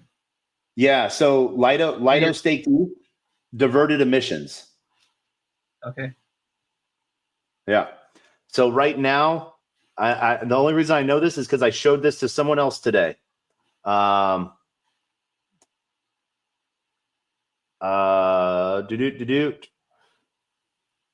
now, you're earning 4.6% standard with staked ETH APY. With your Morpheus staked ETH, you're earning 14 to 24%. Yeah, I'm staking more over there. All right. Nice. Yeah. Have you done any of the more reward stuff on like the new builder rewards? No, I pretty much staked and forgot about it. Okay. Dude, oh man, there's so much. You and me need like a call and just like there's just so much to go through on so many things, dude. Dude, like always. What I've been like, oh man, and Coop, I apologize, man. How are you doing over there? I'm over here getting my ass whooped in God's Unchained. These nerds are kicking my ass. I'm about to cut the game off. Don't with the rage quit. Just I'm about to GG. rage quit. Nah, they kicking my ass. I'm quitting this shit, man. These dumbasses. They better than me, man. At least my weed is good. Whatever. It's all right. So, last 2 years been working in AI, really heavy. Nice. You know. So we One, I was brought on to Manifest over a year ago now, or almost a year ago. So we've been doing that. We've been doing a lot of decentralized AWS stuff. Doing some cool partnerships with Morpheus, Venice, Hyperbolic, Wire. I think Wire came up on your. You didn't go to Ape Fest, did you? Nah, I didn't go to A-Fest. The last conference I went to was the Black Blockchain Summit. It was really funny, man. I had to moderate this year. Normally, I just speak on the panel, but this time I had to be controlling that shit and looking at the clock and shit. It was dumb, yo. The one in Atlanta? Nah, the one at Howard University. It's like the 8th year. Okay. It's called the Black Blockchain Summit. You know, it's like a big event. You know, it's at Howard University. Yo, we did it. It's our 8th year doing it. Nice. Mm-hmm. Dave, what about you? Did you go to Ape Fest? No, you know, when they come onto the West Coast to California, I'll be there. But until then, I haven't. Yeah. I didn't go either. But one of the things that was announced, so Yuga and Banana Bill, they bought the last Wire blockchain node to build Ape Chain on. And so that announced, and then Ape Chain went live. They had already bought it, and they'd already been building on it, but they announced it at Ape Fest. So Wire's doing some really cool stuff with 6079, and then they combined labs, and then 6079 Wire Labs combined forces with Futureverse, which is doing some really cool stuff with Promptopia, and then coming back into the on-chain storage solution that Manifest is supporting. There's just a lot of fun shit going on, man. What is the Manifest website, y'all? Because I'm over here taking mad notes, even though y'all think I'm not listening, yo. Manifestai.org.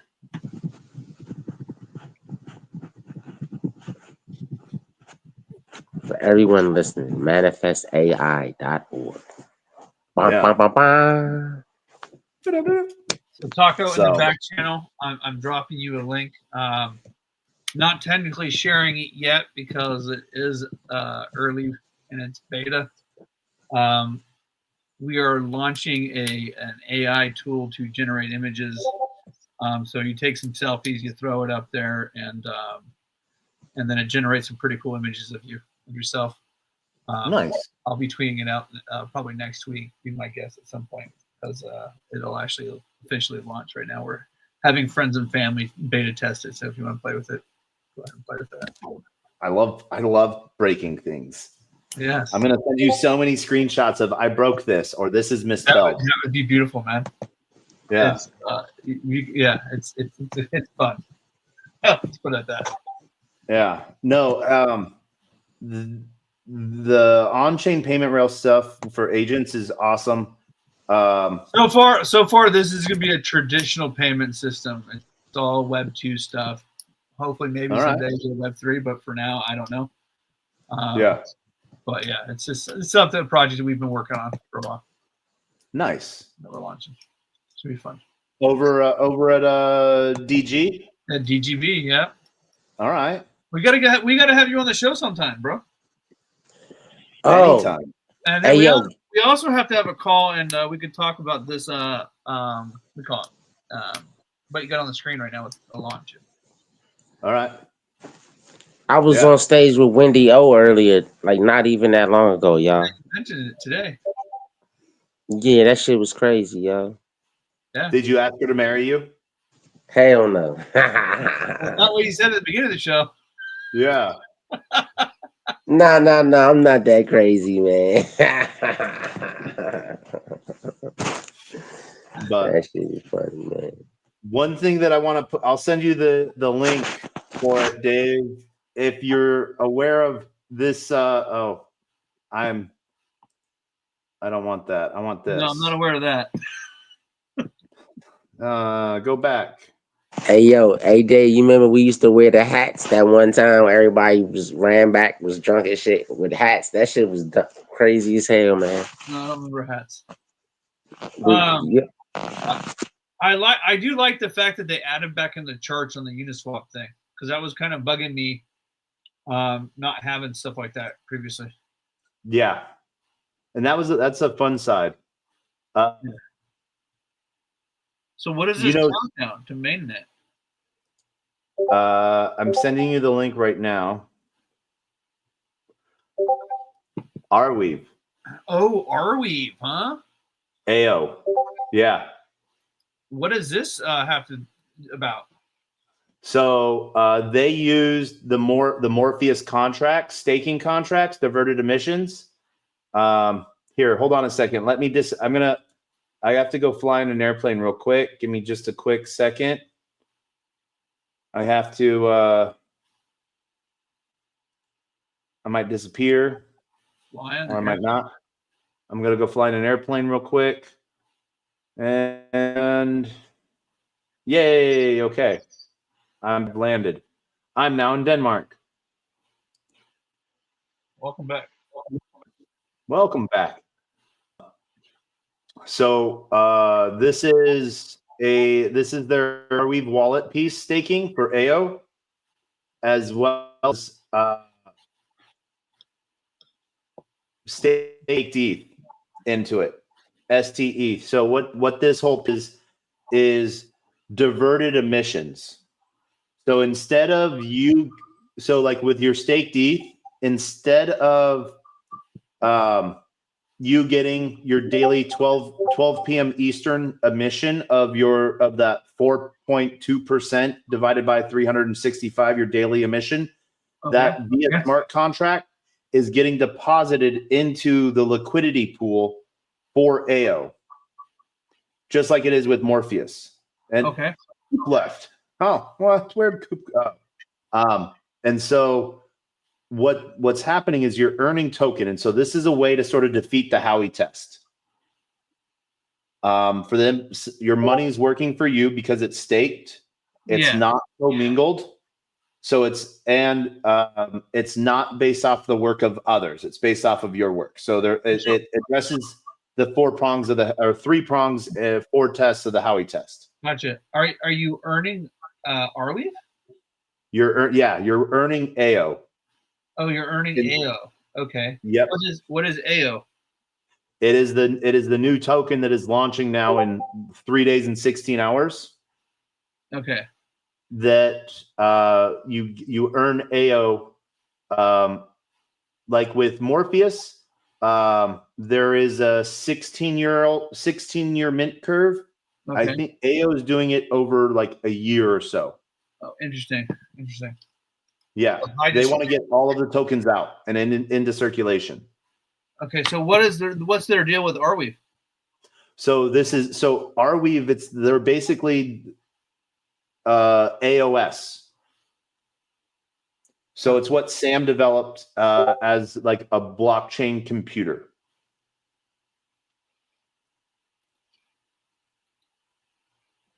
Interesting. So right now, because they're so close to launch, people are starting to pull their ETH out. But at one point, there was over, I think, 130,000 staked ETH in this. Huh. Right now, there's 96,000 staked ETH. Aren't they going to keep minting out and distributing over the next year? Yeah. So, daily you get your AO emission. Interesting. Okay. Yeah. Take a look at that. So you can either stake DAI or you can stake ETH. It must be tied to Arweave, I assume, right? It is. Yes. All right. I like Arweave as a project. Sounds pretty cool. Yeah.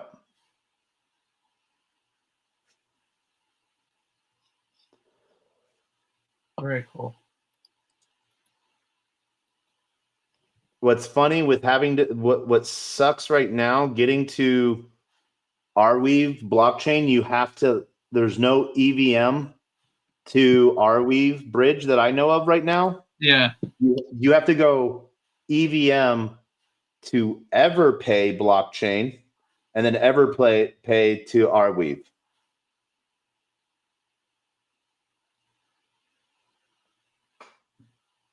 Coop, I see you in the comments.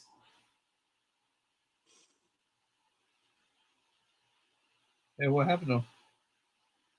He dropped out. I think he just went to go watch video. Yeah, that's fine. But so this is one of the other pieces that's going on right now within the More ecosystem. So yeah. I'm trying to remember where I had that. I'll send you the cookbook address or URL For what? for for AO. Okay. I think I have, over on Arbitrum where More is at, right? And on base, and yeah, but more is minted on Arbitrum. Hold on, am I thinking More? Oh, maybe I don't have More. It's on Arbitrum MOR, right? Yeah, I have something different. I thought I saw More somewhere. Maybe I don't have that. All right, now I need to go find it out. More.org.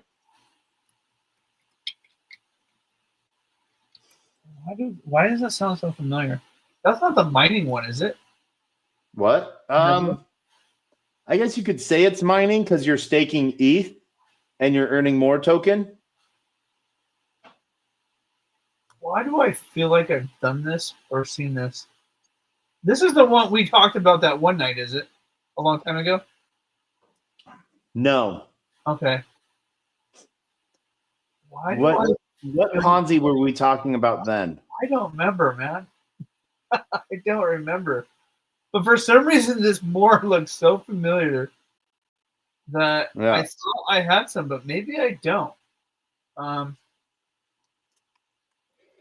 I think I've seen you in some of my spaces with More, like because with the more like the Morpheus Manifest Morpheus Mondays or yeah. I mean, yeah, it's weird. Okay, I think I was thinking of LMR. Oh, LimeWire?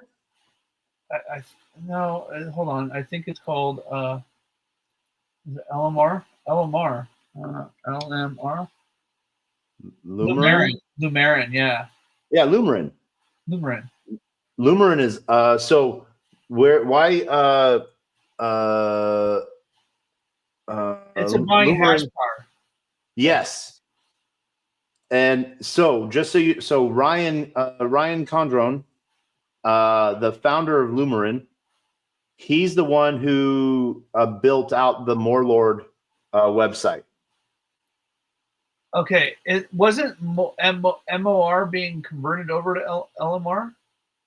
No, you can stake your LMR to earn more. Okay, that's what I'm doing. That's why I know more. Okay, that's why I'm like, I know there's some connection there. I'm like, I know I've seen them getting more, and it's because I'm staking the LMR to get the more. Yeah. That's what I'm doing right now. Okay. Yeah. Now I got it. Now there it is. And now I know why I remember that logo. Yeah.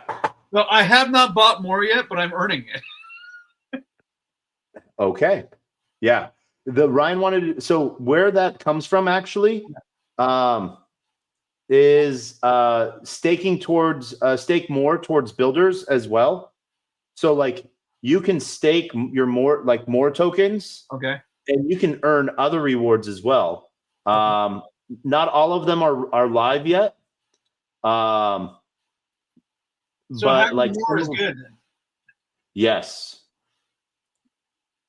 And like one of the aspects of it, you're not losing your more tokens either.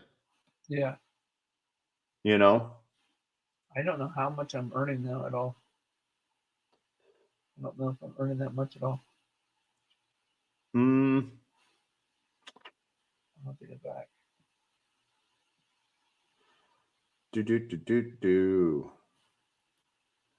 Where is Let's see. website? All the way at the bottom. Launch app. Ryan is pretty cool. He's cool people. Yeah, he's been around for a while too. Yeah.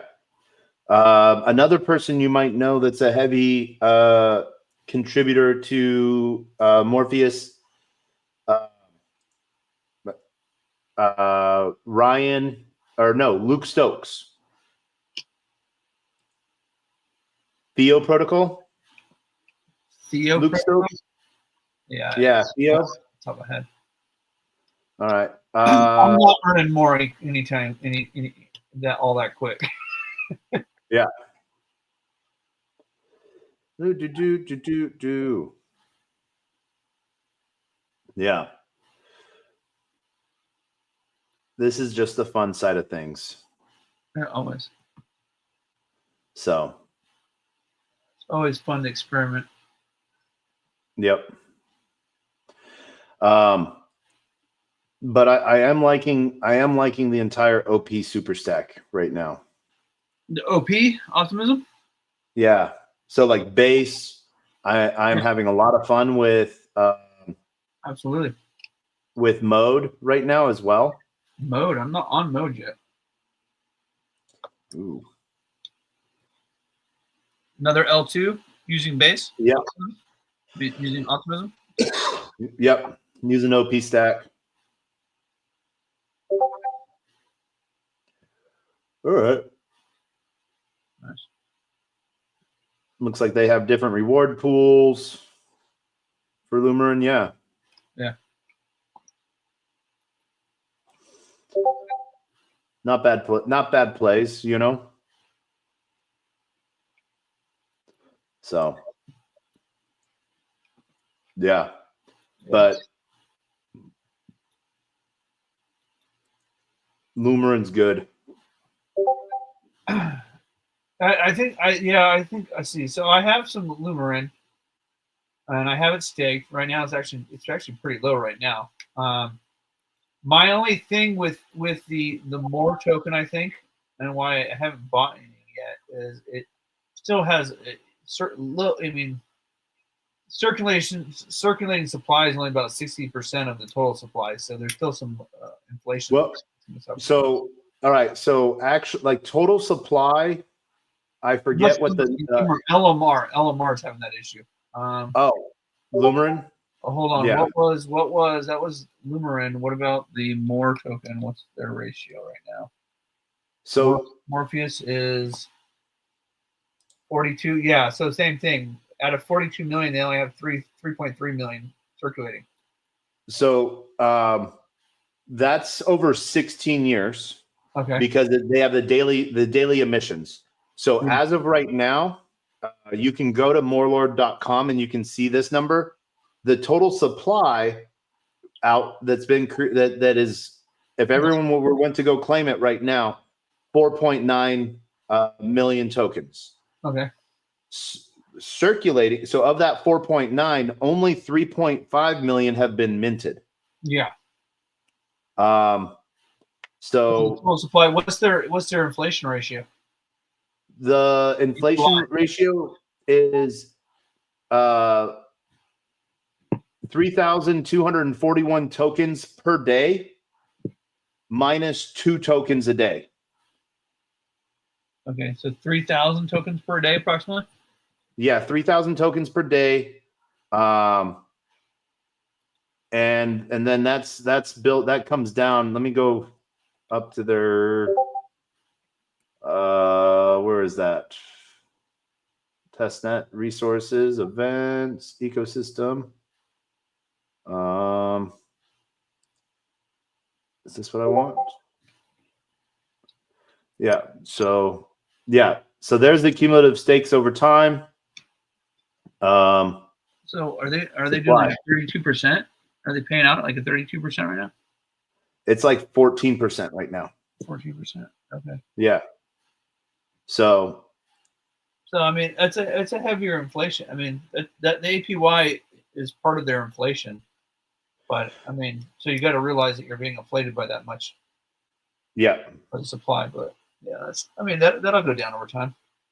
It will, but it will stay. One of the pieces for it is, that's why it's at $24. So yeah, but it's I think it's starting to find price discovery around 25 as more projects That's are interesting. getting ready to use it, because it dropped. There was the supply shock. Yeah.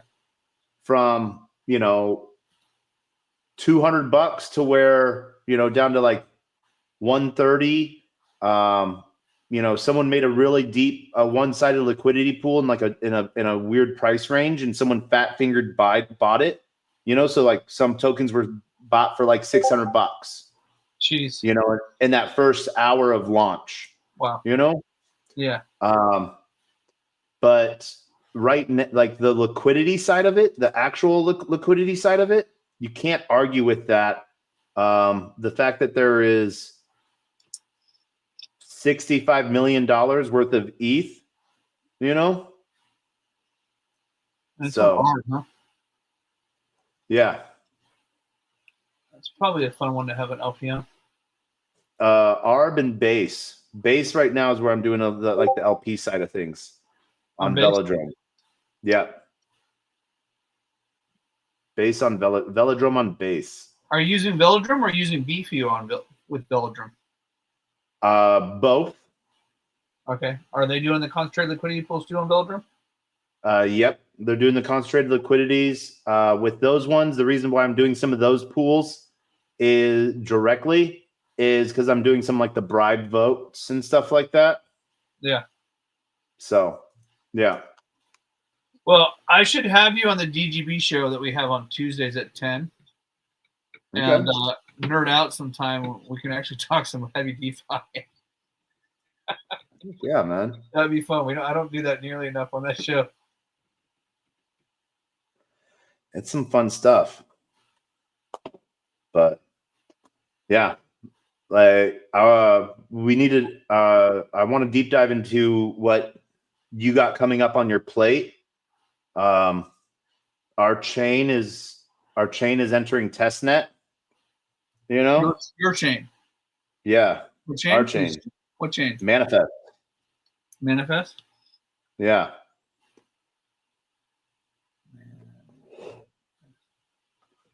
I'm gonna take you back to 2020. Is this a chain that you're supporting, that you're tied to the Cosmos? Team? It's a Cosmos app chain. It's a Cosmos app chain, huh? Yep. And you're working with the team? Yep. Okay. Oh man. So it's and what I talk about this all the time, so I have no problem saying this on a recorded space. But basically, we're decentralized AWS infrastructure, and that's boring. We run right now. We are running like 30 colo tier 3, tier 4 data centers. So actual hardware for nodes as a proof of authority network, to make part of what we do fun, is I run our index fund. And so we invest in pre-TGE projects and do token swaps. So basically giving them AWS credits via our token in exchange for taking their token and burning it into our treasury board so that it becomes a positive on the MFX token. Huh. Cool. I'll have to learn more about that later. So yeah. Send me some info on it. It's did you go to the Coinbase hackathon just recently? I did not. No. You stayed south. Where was it at? San Fran. Really? Okay, I guess I should have gone to it. That's not that far from me. Yeah. But are you coming to East Denver? I'm gonna try to. If I do, I'll hit you up. We have Decentralized AI Day on the 26th. Decentralized AI? Yeah.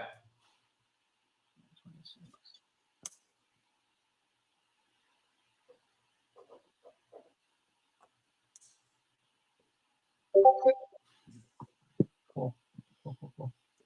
I'll send you the event on the 26th. I get in on the 24th. There till. I'm still working on the details, the beats on that. Well, did we wrap up and cover what you wanted to go over on Uniswap 4 tonight? A little bit. Yeah, a little bit. Enough. Yeah. What I have to, what the side pieces of it are is it's so new. I really want people to be safe on it, Yeah. Um, I'm going to go test out a bunch of different liquidity pools that are V4s just for the simple fact so I can figure out what they're doing. But this is new territory that I think that there's a reason why Uniswap put out a $15 million bug bounty program on this. Yeah, right. So Well, let's hope it never gets used. Yeah, it'd be a shame to lose some crypto and some V4 pools. Yeah, but it's one of those things to where if you're getting into V4s, I'm gonna be covering and finding more of the V4s and exactly what they're doing. We'll go at like contract. We'll see if we can go to contract level to figure those out. But it's just as flashy as flash loans, Yeah. But the potential for it. This is what's funny. They had to build a V4 to be able to do what Solana can do at its base layer, So like one of the fun protocols I'm in right now, leveraged LPing. That sounds dangerous. My main pool is a USDT USDC pool, man. Interesting. Leveraged, huh? Yeah. 5x leverage on that. That's the max. If they let me go higher, I would have gone higher, but yeah. Now, how does the leverage stablecoin pool work? So just providing liquidity on that piece, So people are going in and they're providing the lend for it. So and who's that through? Who's that done through? DeFi Tuna. DeFi Tuna, huh? I'll send you the link. That's crazy. But I mean, is it just utilizing the collateral that you already put in? It's utilizing collateral you've put in, but then it's also utilizing collateral that other people have put lend into the protocol. Okay, and then you're paying an interest for that. Yep. Okay. And so what you're making in fees outweighs the fee you're paying. But can you get liquidated if it goes too far one side or the other? Yes, you'll get you'll lose the collateral, but your initial will only be billed. You can claim your initial impermanent loss, so all the way to one side. But you can control the settings on that too. Fascinating. So like when Solana dropped down to $180, $185, I opened a leveraged long one-sided liquidity pool, leaving for room for Solana to go up to 230. Because I knew it was going to bounce back and spike. I think it's sitting around like 214 right now or something like that. So I was balanced. I was off balance on one side, but covered in a leverage position on the other. Okay, so you're essentially creating a leverage position, just like a leverage like GMX, but you're doing this in a liquidity pool, and your carry on this is essentially the interest due to the people that you're borrowing capital from. Yep. That's interesting. That's an interesting play. Yeah. Obviously, the cost goes up, but if the fees that you're collecting through the trading fees should hopefully add up to be more than what you're paying in interest on the loan. Yep. And that's what they have. Their lending APY fluctuates so that the lender still makes up profit, but then also that there's still room for those that are taking the time to provide the liquidity. So the LPs are also, so they make sure that both parties are making a profit, huh? Yep. That is a fascinating innovation. Yeah. That is crazy. You got to love the space, man. Dude, it is fun with the amount of stuff that you can do. It's always changing. You know, people. I've heard people complaining about. You know, there's nothing new in this space ever, and it's just like there's always something new in this space. Yeah. So Yeah, they're just not looking hard enough, or they're looking on the Right? chain that they're stuck on. the chain they're stuck on. Yeah, You I know? mean, I can say it's hard to find new stuff on ETH. Yeah. Look, you like so. Would Balancer, Compound, Aave, and Curve, would their contracts look the same way today if they were invented today as they were when they were invented when they were? I mean, no, Aave's already at V4 or something like that. Like, yeah, Aave's upgraded, but to do anything on Balancer, like you claim any of your fees on Balancer, it still costs you $60. yeah, right. Like, yeah, because the contracts are so dinosaur. Now there is safety in that.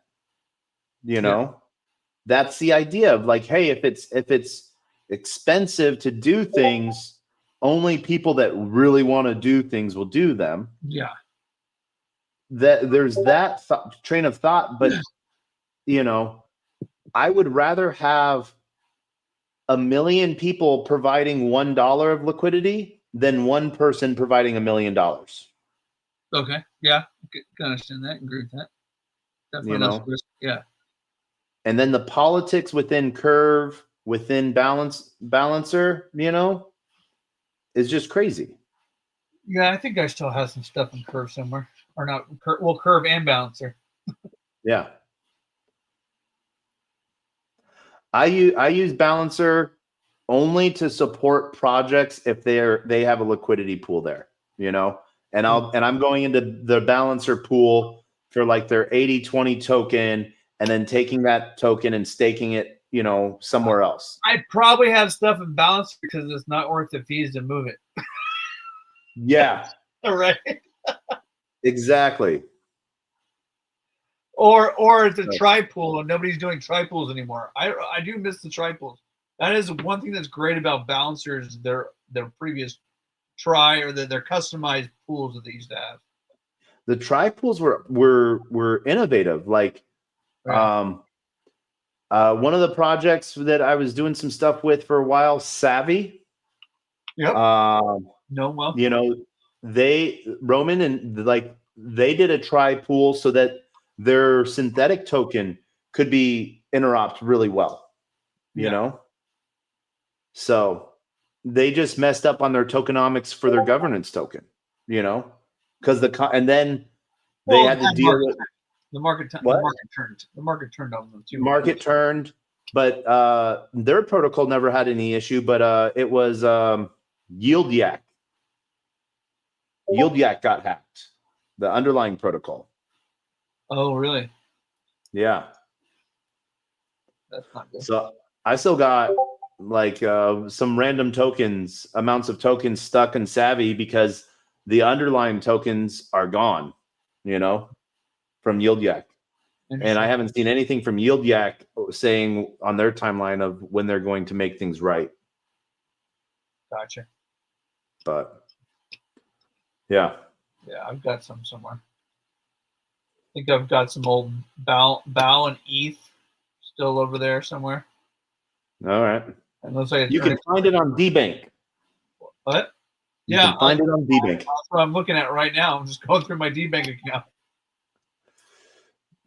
Dude, that's one of the funnest things to do. And what I do half the nights, you know, I'm like, let's go through every chain, or not even like. And what's funny is I'll hit one chain, and the amount of protocols I'm in on that chain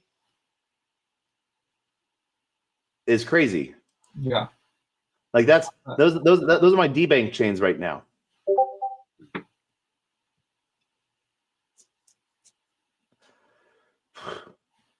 You know, I still have Harmony on my DBank. So I think I got Harmony tokens somewhere. Yeah. Let's go here. Let's find Beefy. We'll follow along. Yeah. So okay, let's go look at a chain. Let's go look at. I don't even know real AI. Yeah, I don't remember that thing. chain, aren't you? What? You're in quite a few chains. Yeah. I'm impressed. Polygon. You're still in Polygon as your biggest, huh? Well, I have a vested NFT on Polygon. Genius. So, I gotta. Oh wow. Yeah. Genius. Yeah, I see that. Yeah. So And it's locked till 26. no, I think 26. yeah. So that's it. No, that's the end time. Yeah. It starts vesting. I get a 20% cliff vested in like April, I think. Okay. So you'll slowly DCA out of Polygon? Yes. Most likely. Not hating on Polygon. I still like some Polygon. Mode has been one of my funnest ones on especially now that they're really focusing on AI. Mode. Which one's Mode on there? Mode ecosystem. It's a OP super stack. Interesting. Yeah. But the other one that the other protocol that's multi-chain that I really dislike, P-pods. I'm not a fan of P-pods. P-pods. Oh. Like the restaking, the wrap restaking staking protocol, one of the AVS things. Yeah. Yeah. What do you call it? Avalanche is going to be doing some L2s and changing their system a little bit. Have you heard much about that? With their subnet pieces? Yeah. Yeah. I think that's a cool piece. I think it like what it allows for is like specific games to like have their own chain and not have to ever worry about like something, which is a pretty like.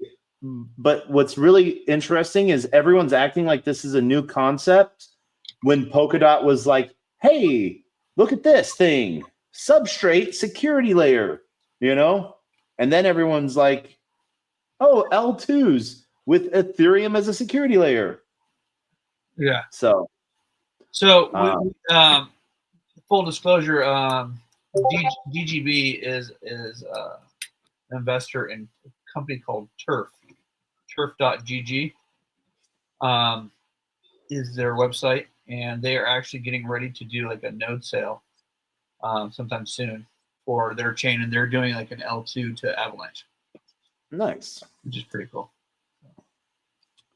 Might want to talk to them, see if they want to do like a token swap for a node. You might be able to talk to them. I have no clue. Yeah. Virtual nodes or physical nodes? I think the virtual nodes. Okay. Yeah. But yeah, nice. Reach out to them. All right. So I think that's coming up fairly soon. Run a T node coming soon.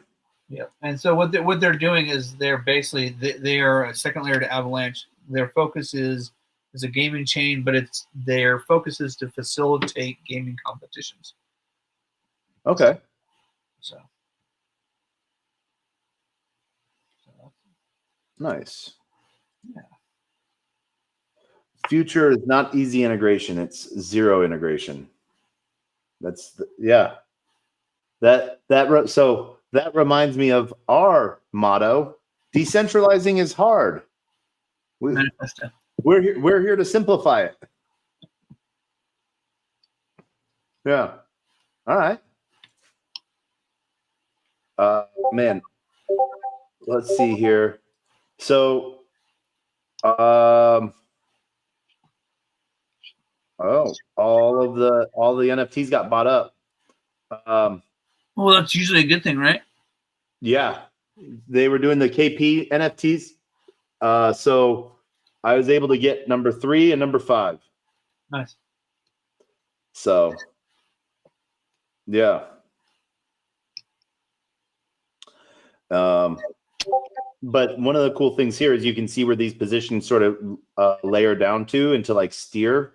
So I know that's off. I'm not going to make that. What is that? What is the NFT? Is that like a node or what? Like what is that for mode?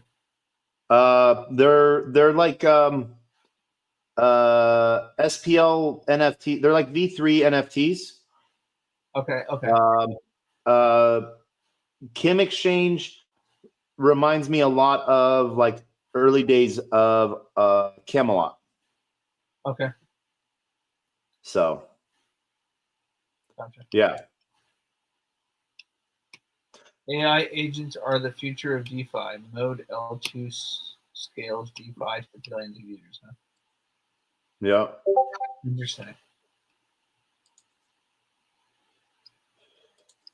A bit tensor subnet, huh? Yeah. Interesting. Okay. I'll take a look at this. Well, my friend, we've been on here for like about 2 hours, I would say. I would say the same. I think I'm going to hop off because my wife's going to probably like kill me if I don't let her go to bed soon. But no, we do need a real call. Yeah, we do. We do. Absolutely. You know, just hit me up. I'll Yeah. drop the line or whatever. We'll connect. All right. But it's been good times, man. Been good times. It's been good. Yeah. It's good to see you. You look well. Thank you. Likewise. Yeah. Thank you. Your beard looks normal. It's going good. I'm cleaned up. I just got a haircut, man. Yeah, you're looking not looking too shabby. You're looking pretty good. Except, you know what? You're missing all your lanyards. I almost didn't recognize you without those. I will have. I'm flying to Hong Kong, so I've already been to 2 conferences this year. I flew to New York for the Solana non CMO conference. Yeah. And like people like looked at me for a second, looked away, back at me, and then like looked at my chest, and they looked like, I'm like, Taco, I didn't recognize you. And I was like, gosh damn it. I was literally like leaving, like I left left home this morning, and I was like still contemplating, should I bring them or should they go? But yeah, no, that was a fun conference. I don't know. I have to follow up with someone. I might have gotten $100,000 grant. On what? That might be worth following up on. Yeah, I got to figure out if yeah, we'll figure out. I got to figure that one out. I might have won. I won, but if they actually funded it, what do you think it was for? So they did a last minute pitch contest for ideas for like non-CMO for like Solana. So like, how do you support stuff, in the Solana ecosystem, people onboarding, and a lot of people were like, oh, we're going to start a podcast. We're going to do these types of founder interviews and stuff like that. And you're just like the taco channel.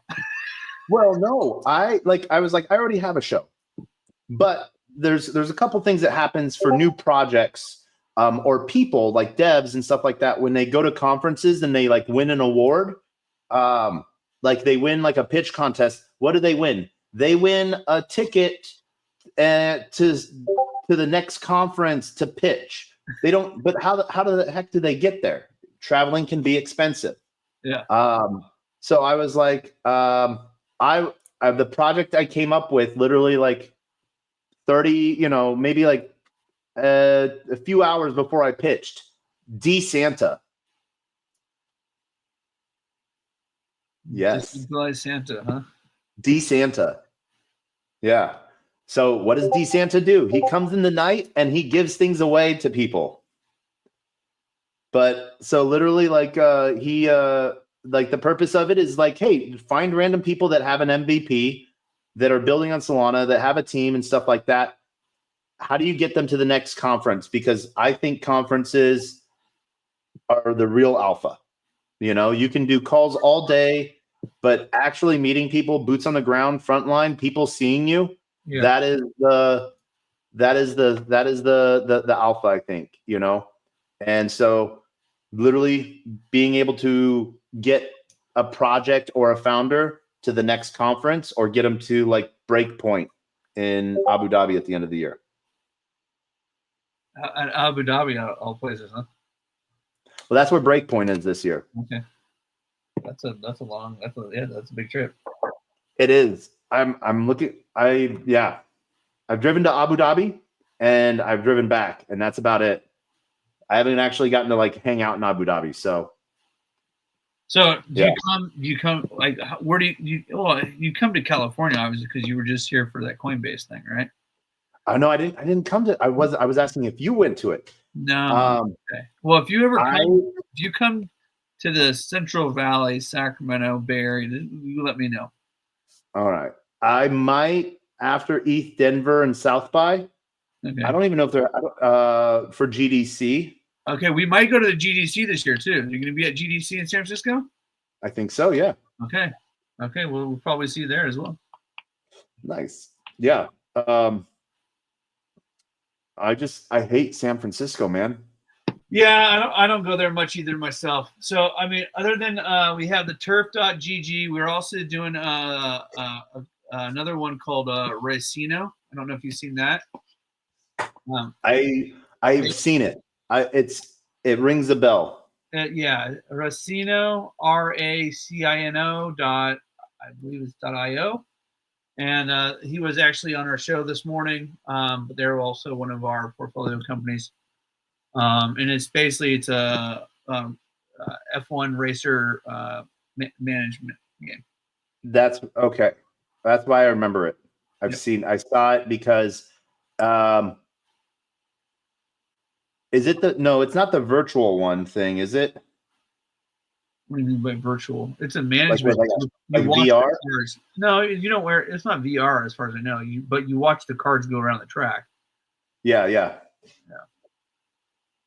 Oh man. I'll throw that all right.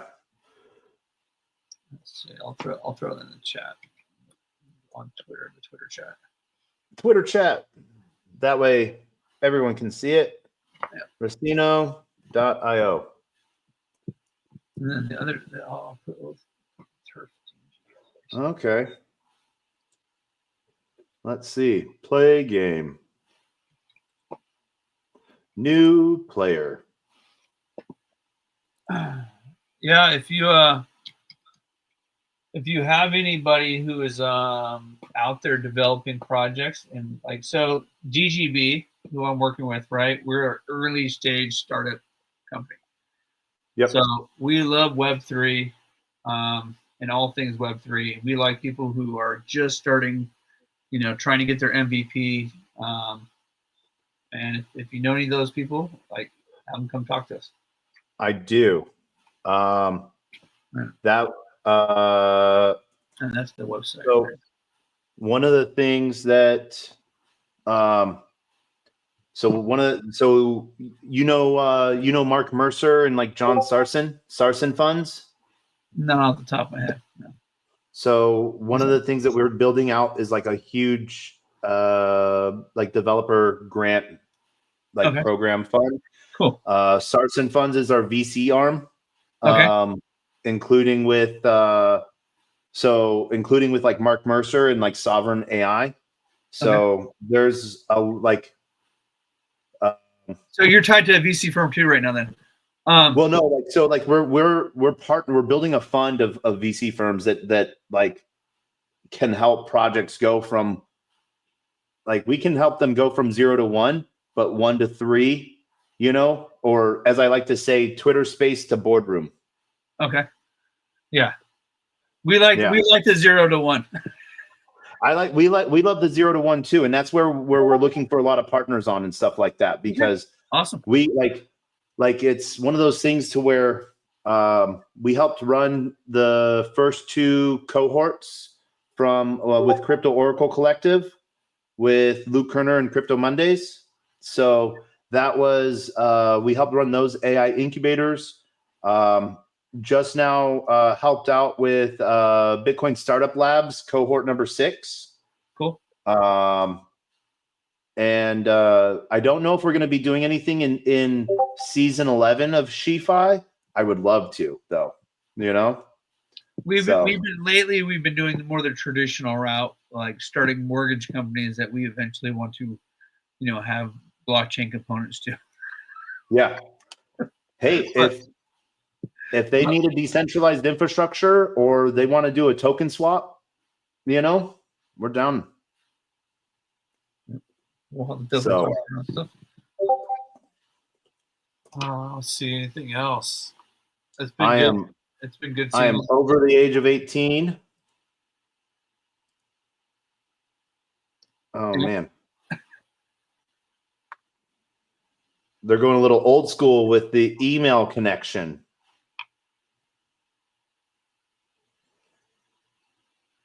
Let's see.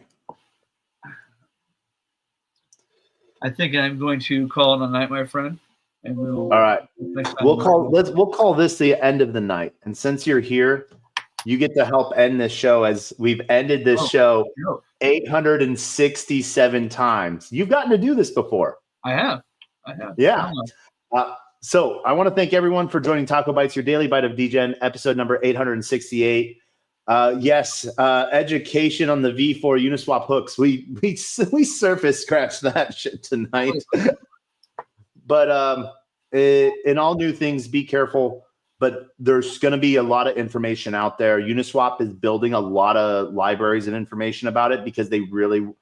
It's not that they want to see it succeed but they feel that it's the future. So they want to lay a really good library of information for people to build on. So really easy place to start. And they really want to see an integration with their unit chain. So if you're building a project, you no longer have to look at building on just one chain. You can look at building anywhere.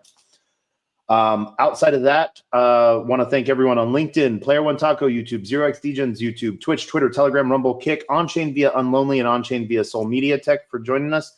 Huge shout out to Coop DeVille, who rage quit.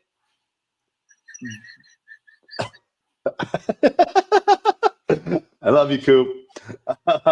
But as always, we end with our words of wisdom and the greatest worst knock-knock joke on the face of the planet. David, since you were on stage, final thoughts and words of wisdom. Yes, sir. Stay safe. Keep your crypto. Don't lose it. Keep building. And knock, knock. Well, I have to say my words of wisdom. Okay, you say your words of wisdom. My words of wisdom, I have now said 867 times, so why not 868? But a closed mouth cannot be fed, and you cannot feed a closed mouth, meaning if no one knows you're looking for opportunity, opportunity can never come a knocking. If opportunity does come knocking and no one answers, it's going to keep on walking. And with that, we end with the greatest, worst knock-knock joke on the face of the planet in honor of those that come before us and in memory of those that come after us. Knock, knock. Who's there?